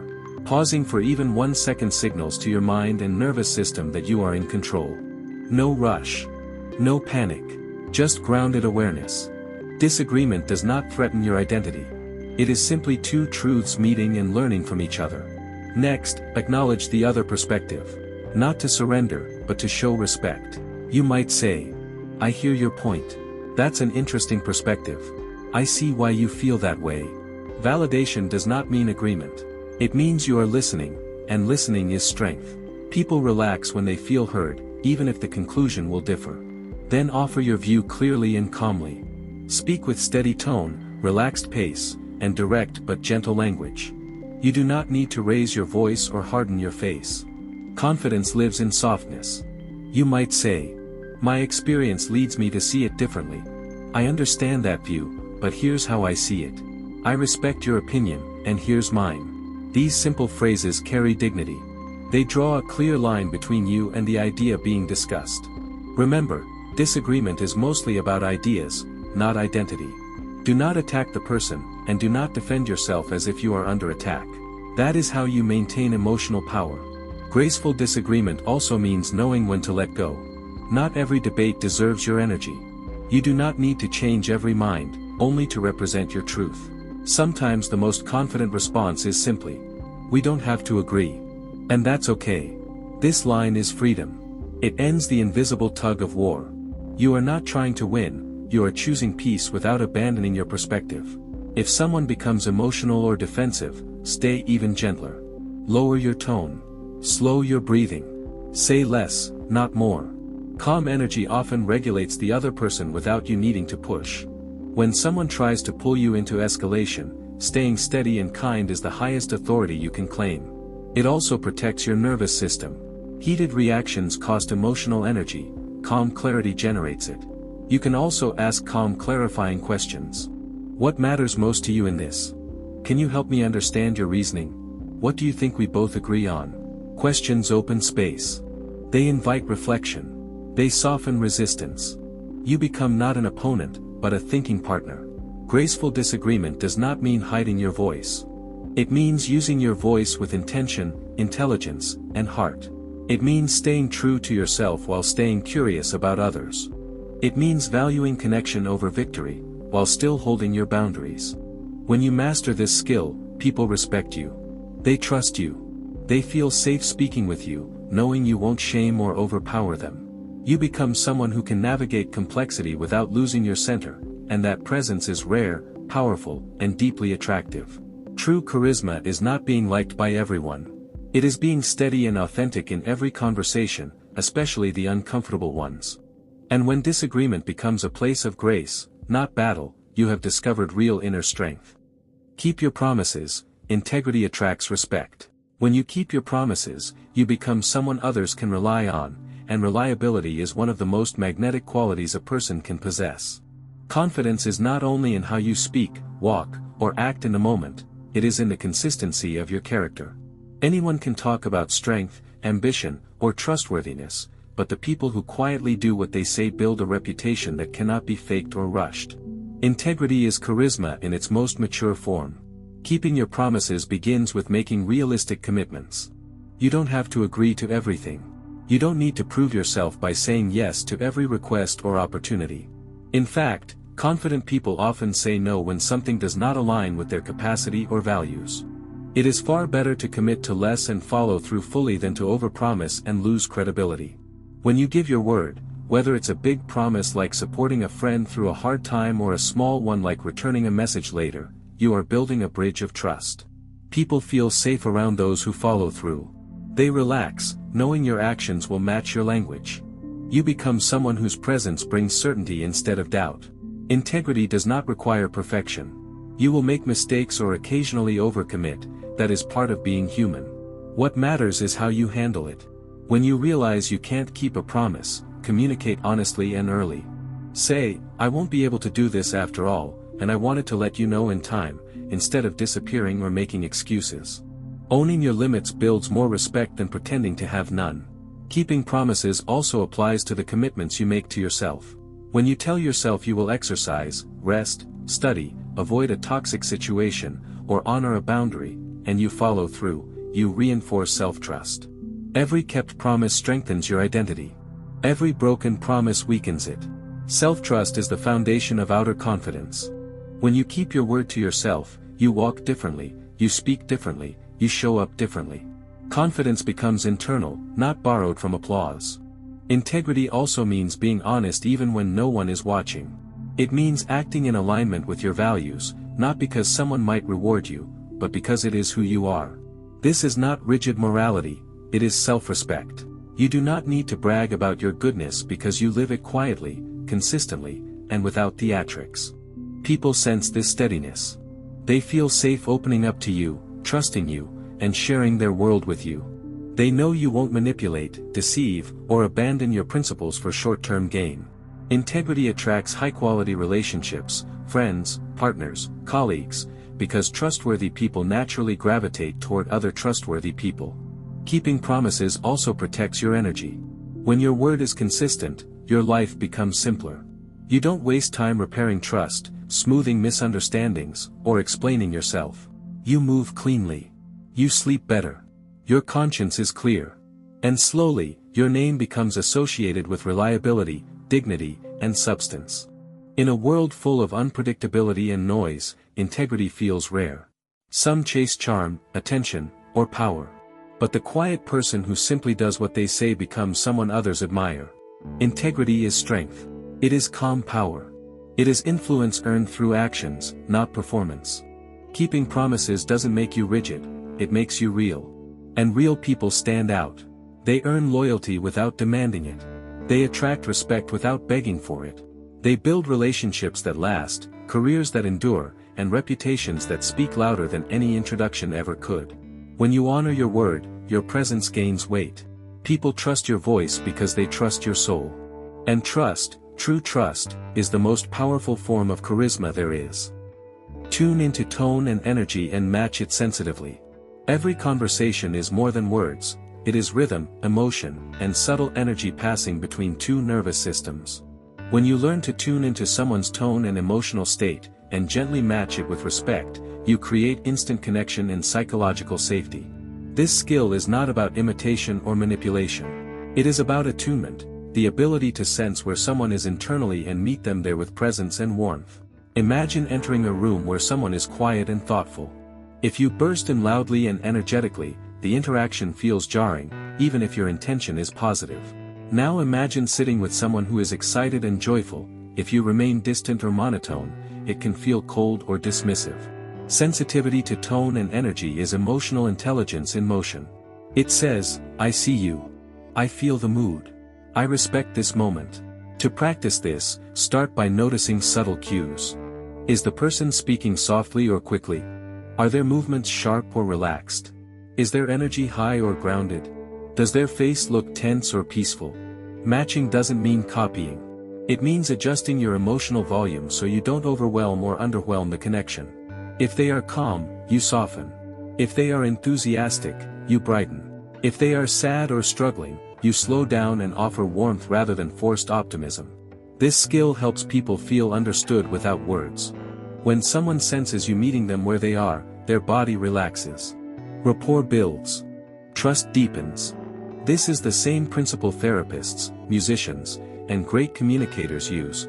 They meet the existing rhythm before gently guiding the direction of the interaction. Matching tone also gives you subtle leadership. When rapport is established, you can gradually shift the energy if needed, from anxious to steady, from angry to open, from heavy to hopeful. But you never force it. You guide softly, like offering a hand rather than pulling someone forward. Be careful not to people-please or chameleon yourself to earn approval. True attunement comes from groundedness in yourself first. You adjust because you care, not because you are afraid to be seen. You hold your center, but remain flexible, like a steady tree that sways with the wind instead of snapping against it. You also learn when not to match. If someone is aggressive, unsafe, or trying to dominate, you do not shrink or mirror their hostility. You stay calm and present, keeping boundaries while still being respectful. Healthy matching always respects your emotional space as much as theirs. This practice makes your presence soothing, magnetic, and emotionally rich. People feel gotten by you without needing to explain every detail. They sense attunement, the quiet skill of emotional listening. And emotional listening often matters more than verbal listening. When you walk into interactions aware of tone and energy, relationships stop feeling like guesswork. You stop pushing when softness is needed or shrinking when enthusiasm is welcome.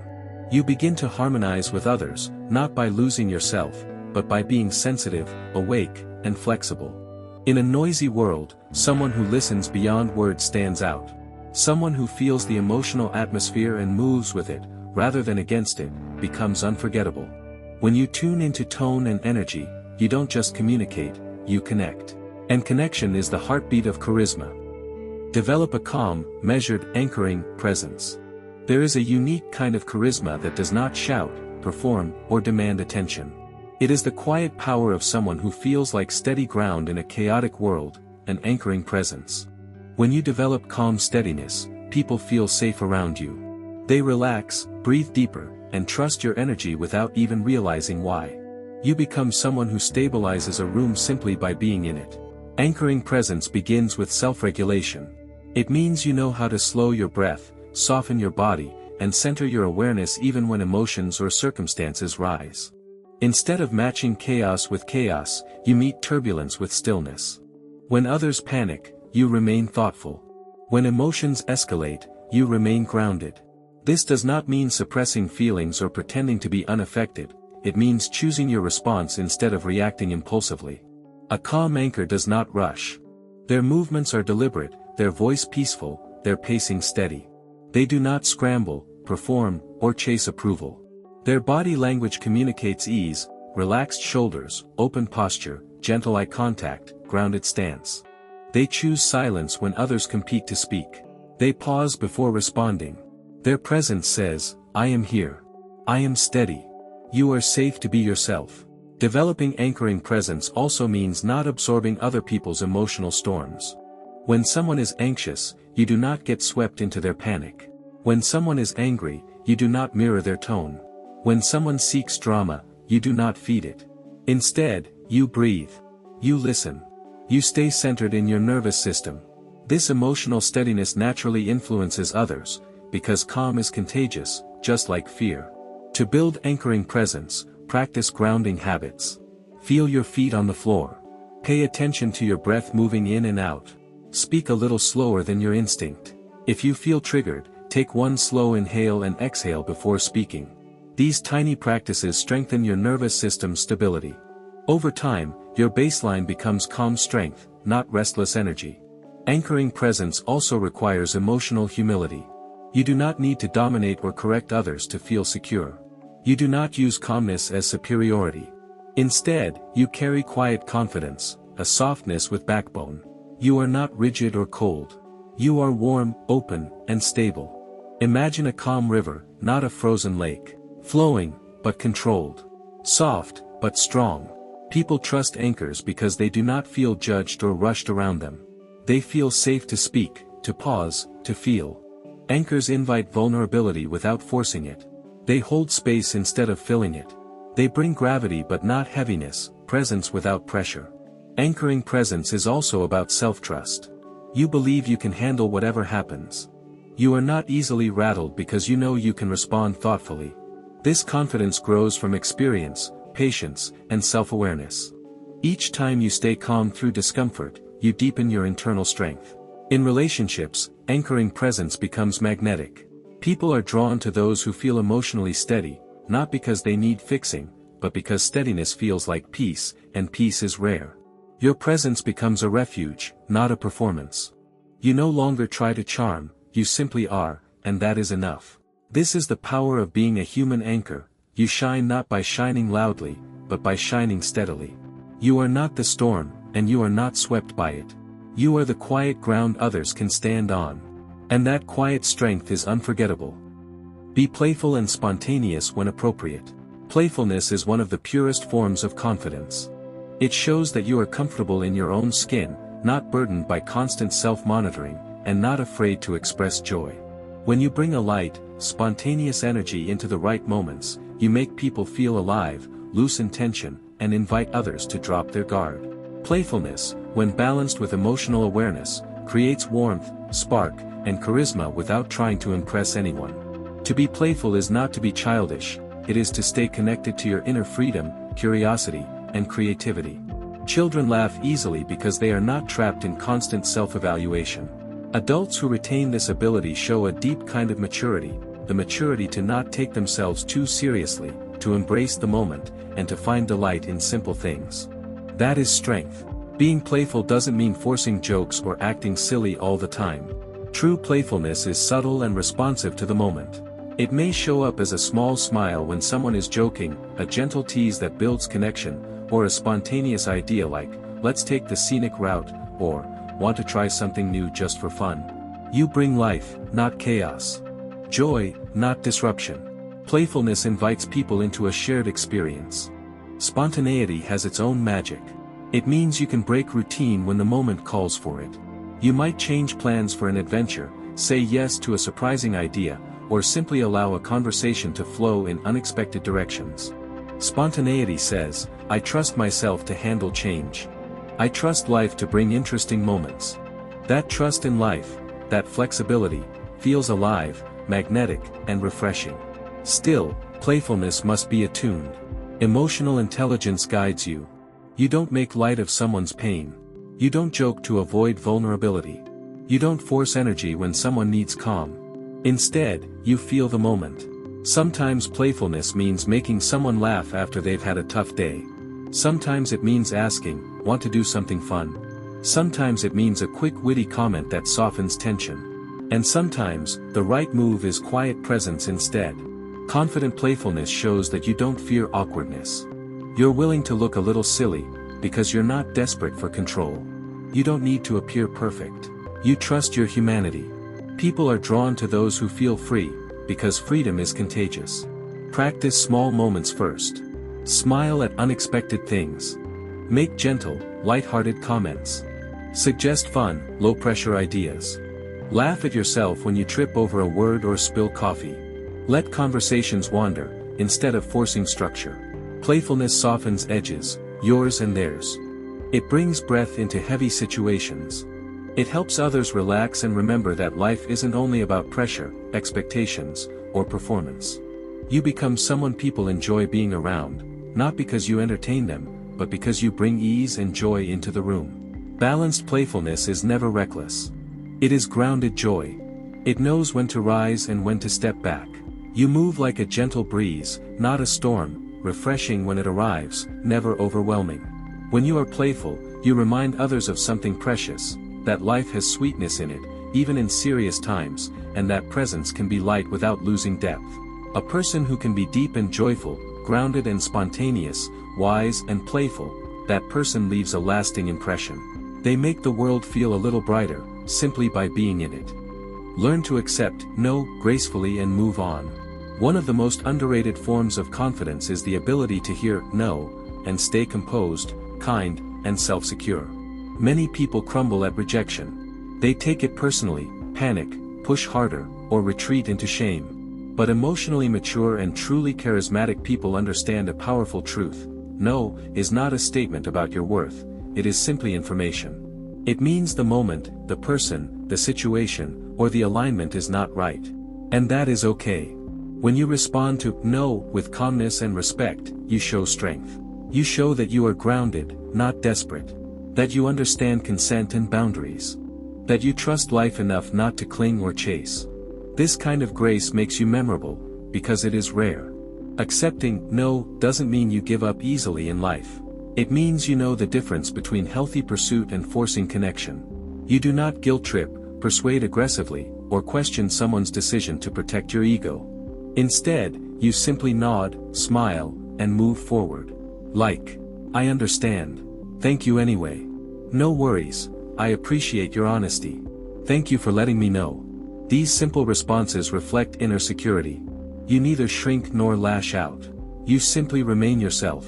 Handling no well also protects your dignity. When you cling, chase, or beg, you place your power outside yourself. But when you receive no with calm acceptance, you keep your dignity intact. You show that you belong to yourself. A graceful response also communicates emotional safety. The person who can hear no calmly is someone others feel safe saying yes to later. Meanwhile, those who react with anger, guilt, or pressure rarely receive another chance, because they show they cannot respect boundaries. Learning to accept no gracefully also rewires your inner world. You realize your worth does not come from approval. Your value does not disappear because someone declines. Your path does not end at one closed door.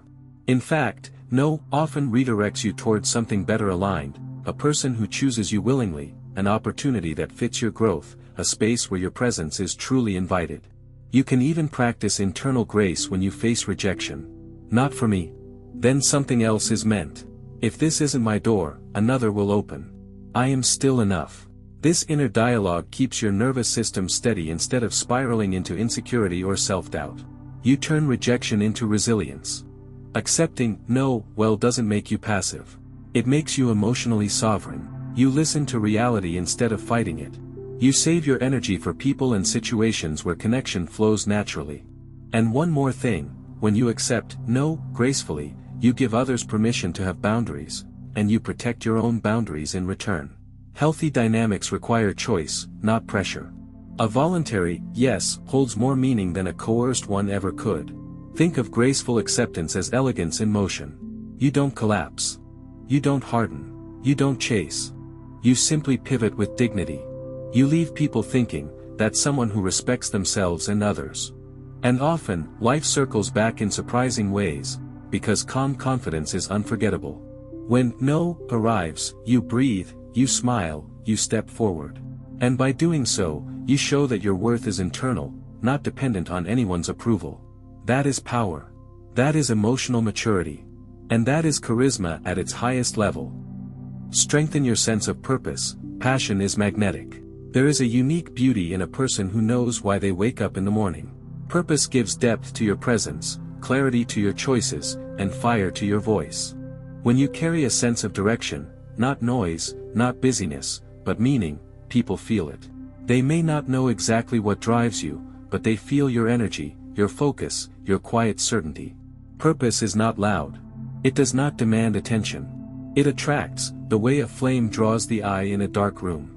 Strengthening your sense of purpose does not require dramatic life missions or grand achievements. Purpose begins privately, in your values, your curiosities, your contributions to others, and the things that make your soul feel awake. It might be building a career, raising children with love, creating art, helping your community, learning a skill, healing your inner world, or simply growing into the most real version of yourself. Purpose is not found, it is built. It grows through exploration, reflection, and willingness to follow paths that feel meaningful, even when others do not understand them. Each small step towards something that matters to you strengthens your identity. Each time you say yes to what feels aligned, and no to what drains you, your inner fire grows steadier. People often think purpose means constant productivity. It doesn't. Purpose is direction, not speed. A tree grows slowly, silently, but with complete commitment. You, too, can strengthen your purpose by moving one honest step at a time. Ask yourself, what feels meaningful to me? What do I want to give to the world? What kind of person do I want to become? What lights me up, even when no one is watching? When you answer gently, without pressure, you begin to hear your inner voice again. And as you listen to it, life becomes less about external approval and more about internal alignment. This independence from validation is magnetic. It shows you are anchored in something deeper than opinion or applause. Purpose also softens insecurity. When you are working towards something real, you stop seeking your value in attention, comparison, or superficial attraction. You become grounded. Your energy gains gravity. You don't cling to people, you choose connections that support your journey and let go of those who drain your spirit. Purpose gives you emotional spine. And yet, purpose does not mean rigidity. True purpose includes joy, curiosity, rest, and play. It includes mistakes and detours. It welcomes growth over perfection. A person with purpose is not tense, they are alive.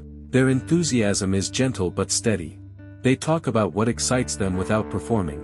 They pursue goals from passion, not pressure.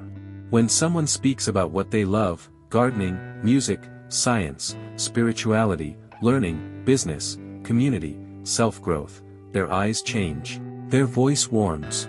Their presence brightens. Passion is a quiet flame that radiates outward. And people want to be near warmth. You don't have to justify your purpose. You don't need it to be impressive.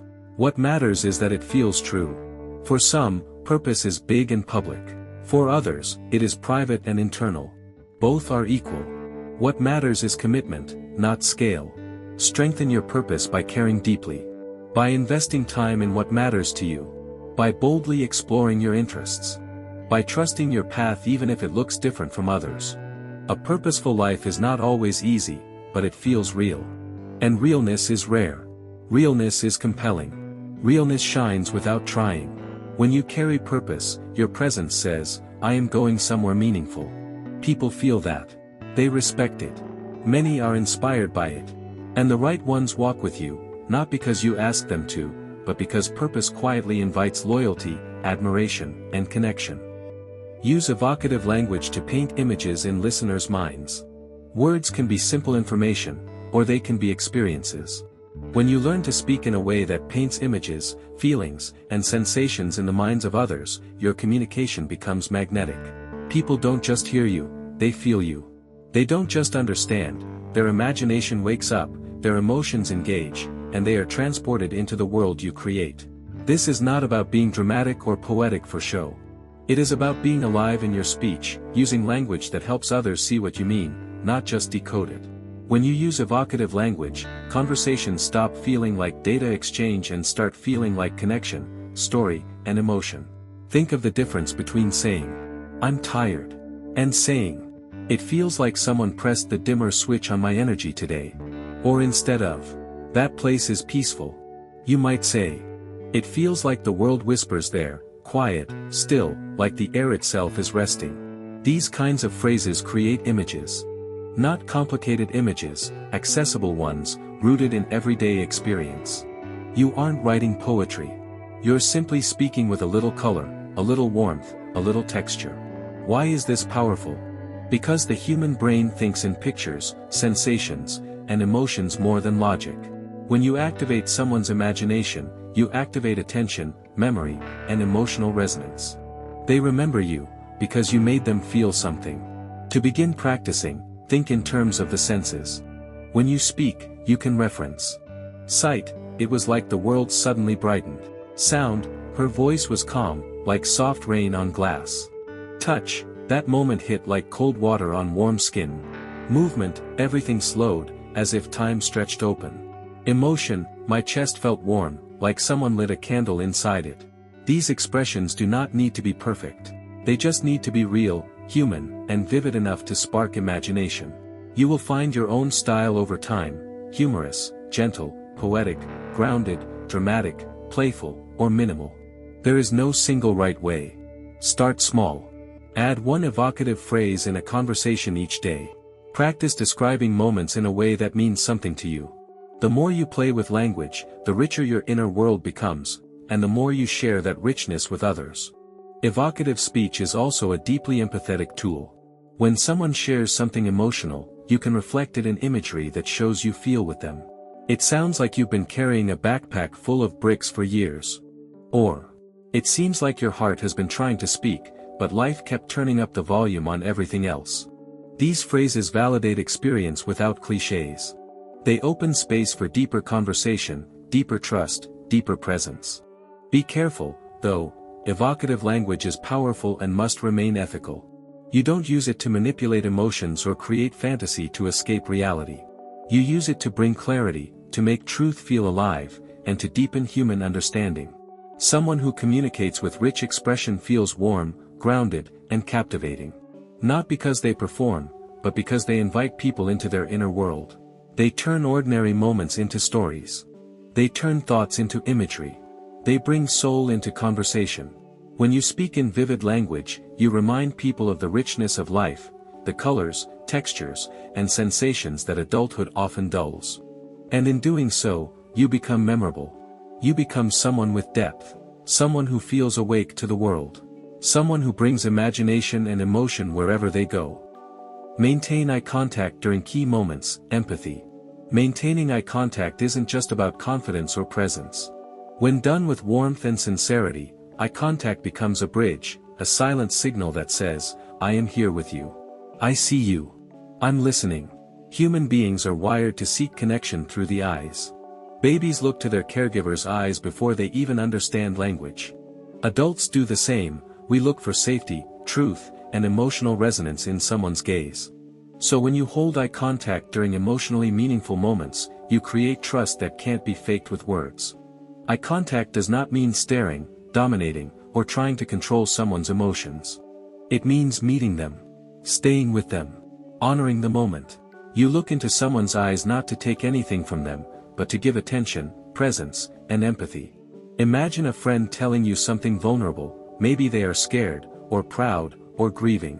If your eyes dart around the room, if you look at your phone, or if you blink away nervously, the emotional connection weakens.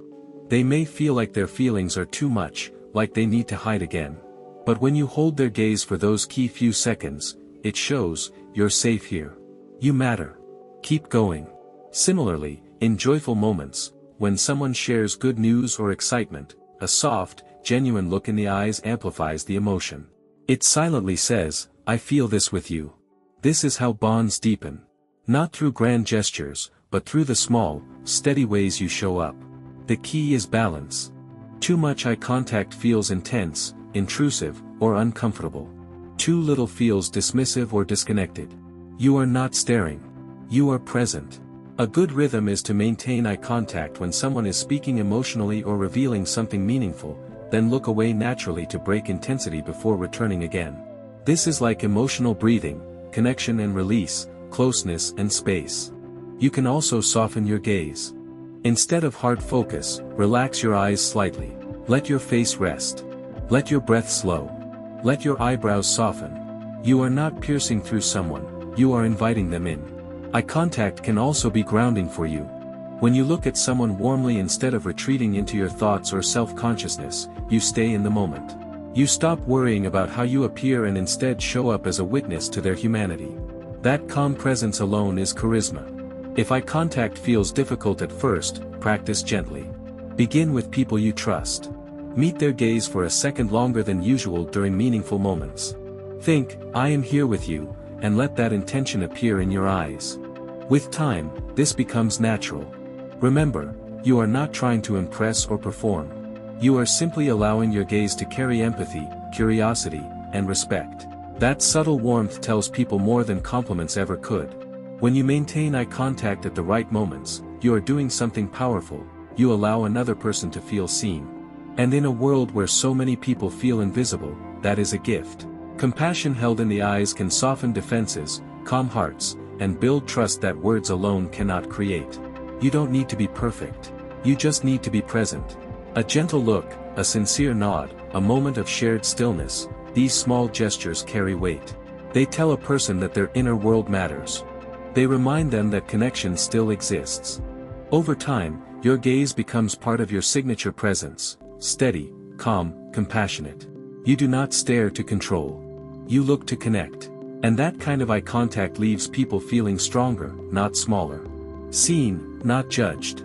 Met, not measured. Eye contact, when rooted in empathy, is not a technique, it is an act of kindness. And kindness, when delivered through the eyes, can be felt long after the moment ends. Share values and principles clearly. People connect with values. People are not only drawn to personalities. They are drawn to principles. They want to know what you stand for, what matters to you, and what shapes your choices when no one is watching. When you communicate your values in a grounded, humble way, you give others something real to connect with, something solid. Values are like anchors. They steady you, give direction to your actions, and make your presence trustworthy. When someone knows what you care about, not in a loud or preachy way, but in a consistent, lived way, they feel safe with you. They trust your character, not just your charm. That is powerful. Sharing values doesn't mean lecturing, moralizing, or trying to prove you are good. True values are quiet. They appear in the way you treat people, in the decisions you make, in the things you refuse to compromise. And when you do express them, you do so with humility, not ego. For example, instead of saying, "I value loyalty," you show it by being there when someone needs you. Then, in conversation, you might say something simple like, "I really admire loyalty, it's one of the things I look for in people." Instead of announcing, "I value honesty," you speak truth kindly and calmly, even when it's uncomfortable. You might say, "I prefer when people are upfront." Conversations feel more real that way. People connect with this. They listen. They feel safe. They see consistency. When you speak about values, speak like you're sharing a compass, not a rulebook. Think gentle statements like, "Kindness matters to me. I believe in showing up when it counts. I try to live in a way I can respect myself. I value curiosity over judgment." These words invite closeness. They let people know you without demanding agreement. Sharing values also sets healthy boundaries without confrontation. When you voice what matters, you quietly filter out people who won't respect your principles, and attract those who will. Showing who you are saves time, protects your peace, and helps you build meaningful relationships. But remember, values must be lived, not just spoken. If someone hears you talk about compassion but only sees criticism, or hears you praise integrity but sees you cut corners, trust dissolves. Values spoken without action become noise. Values practiced become presence. You do not need to list your beliefs like a resume. Small natural moments are enough, choosing to listen instead of judge, admitting mistakes, treating service workers kindly, keeping promises, being patient when it would be easy to be rude, showing gratitude, honoring boundaries.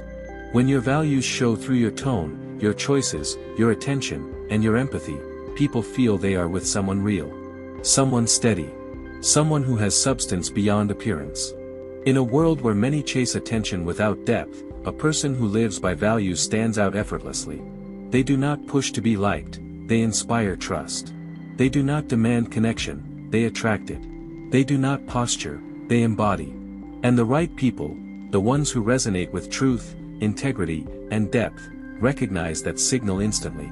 Because in the end, we do not connect most deeply through wit, beauty, or status. We connect through meaning, through what we believe, through who we choose to be. Values are the fingerprints of the soul, and sharing them gently allows others to see your true shape.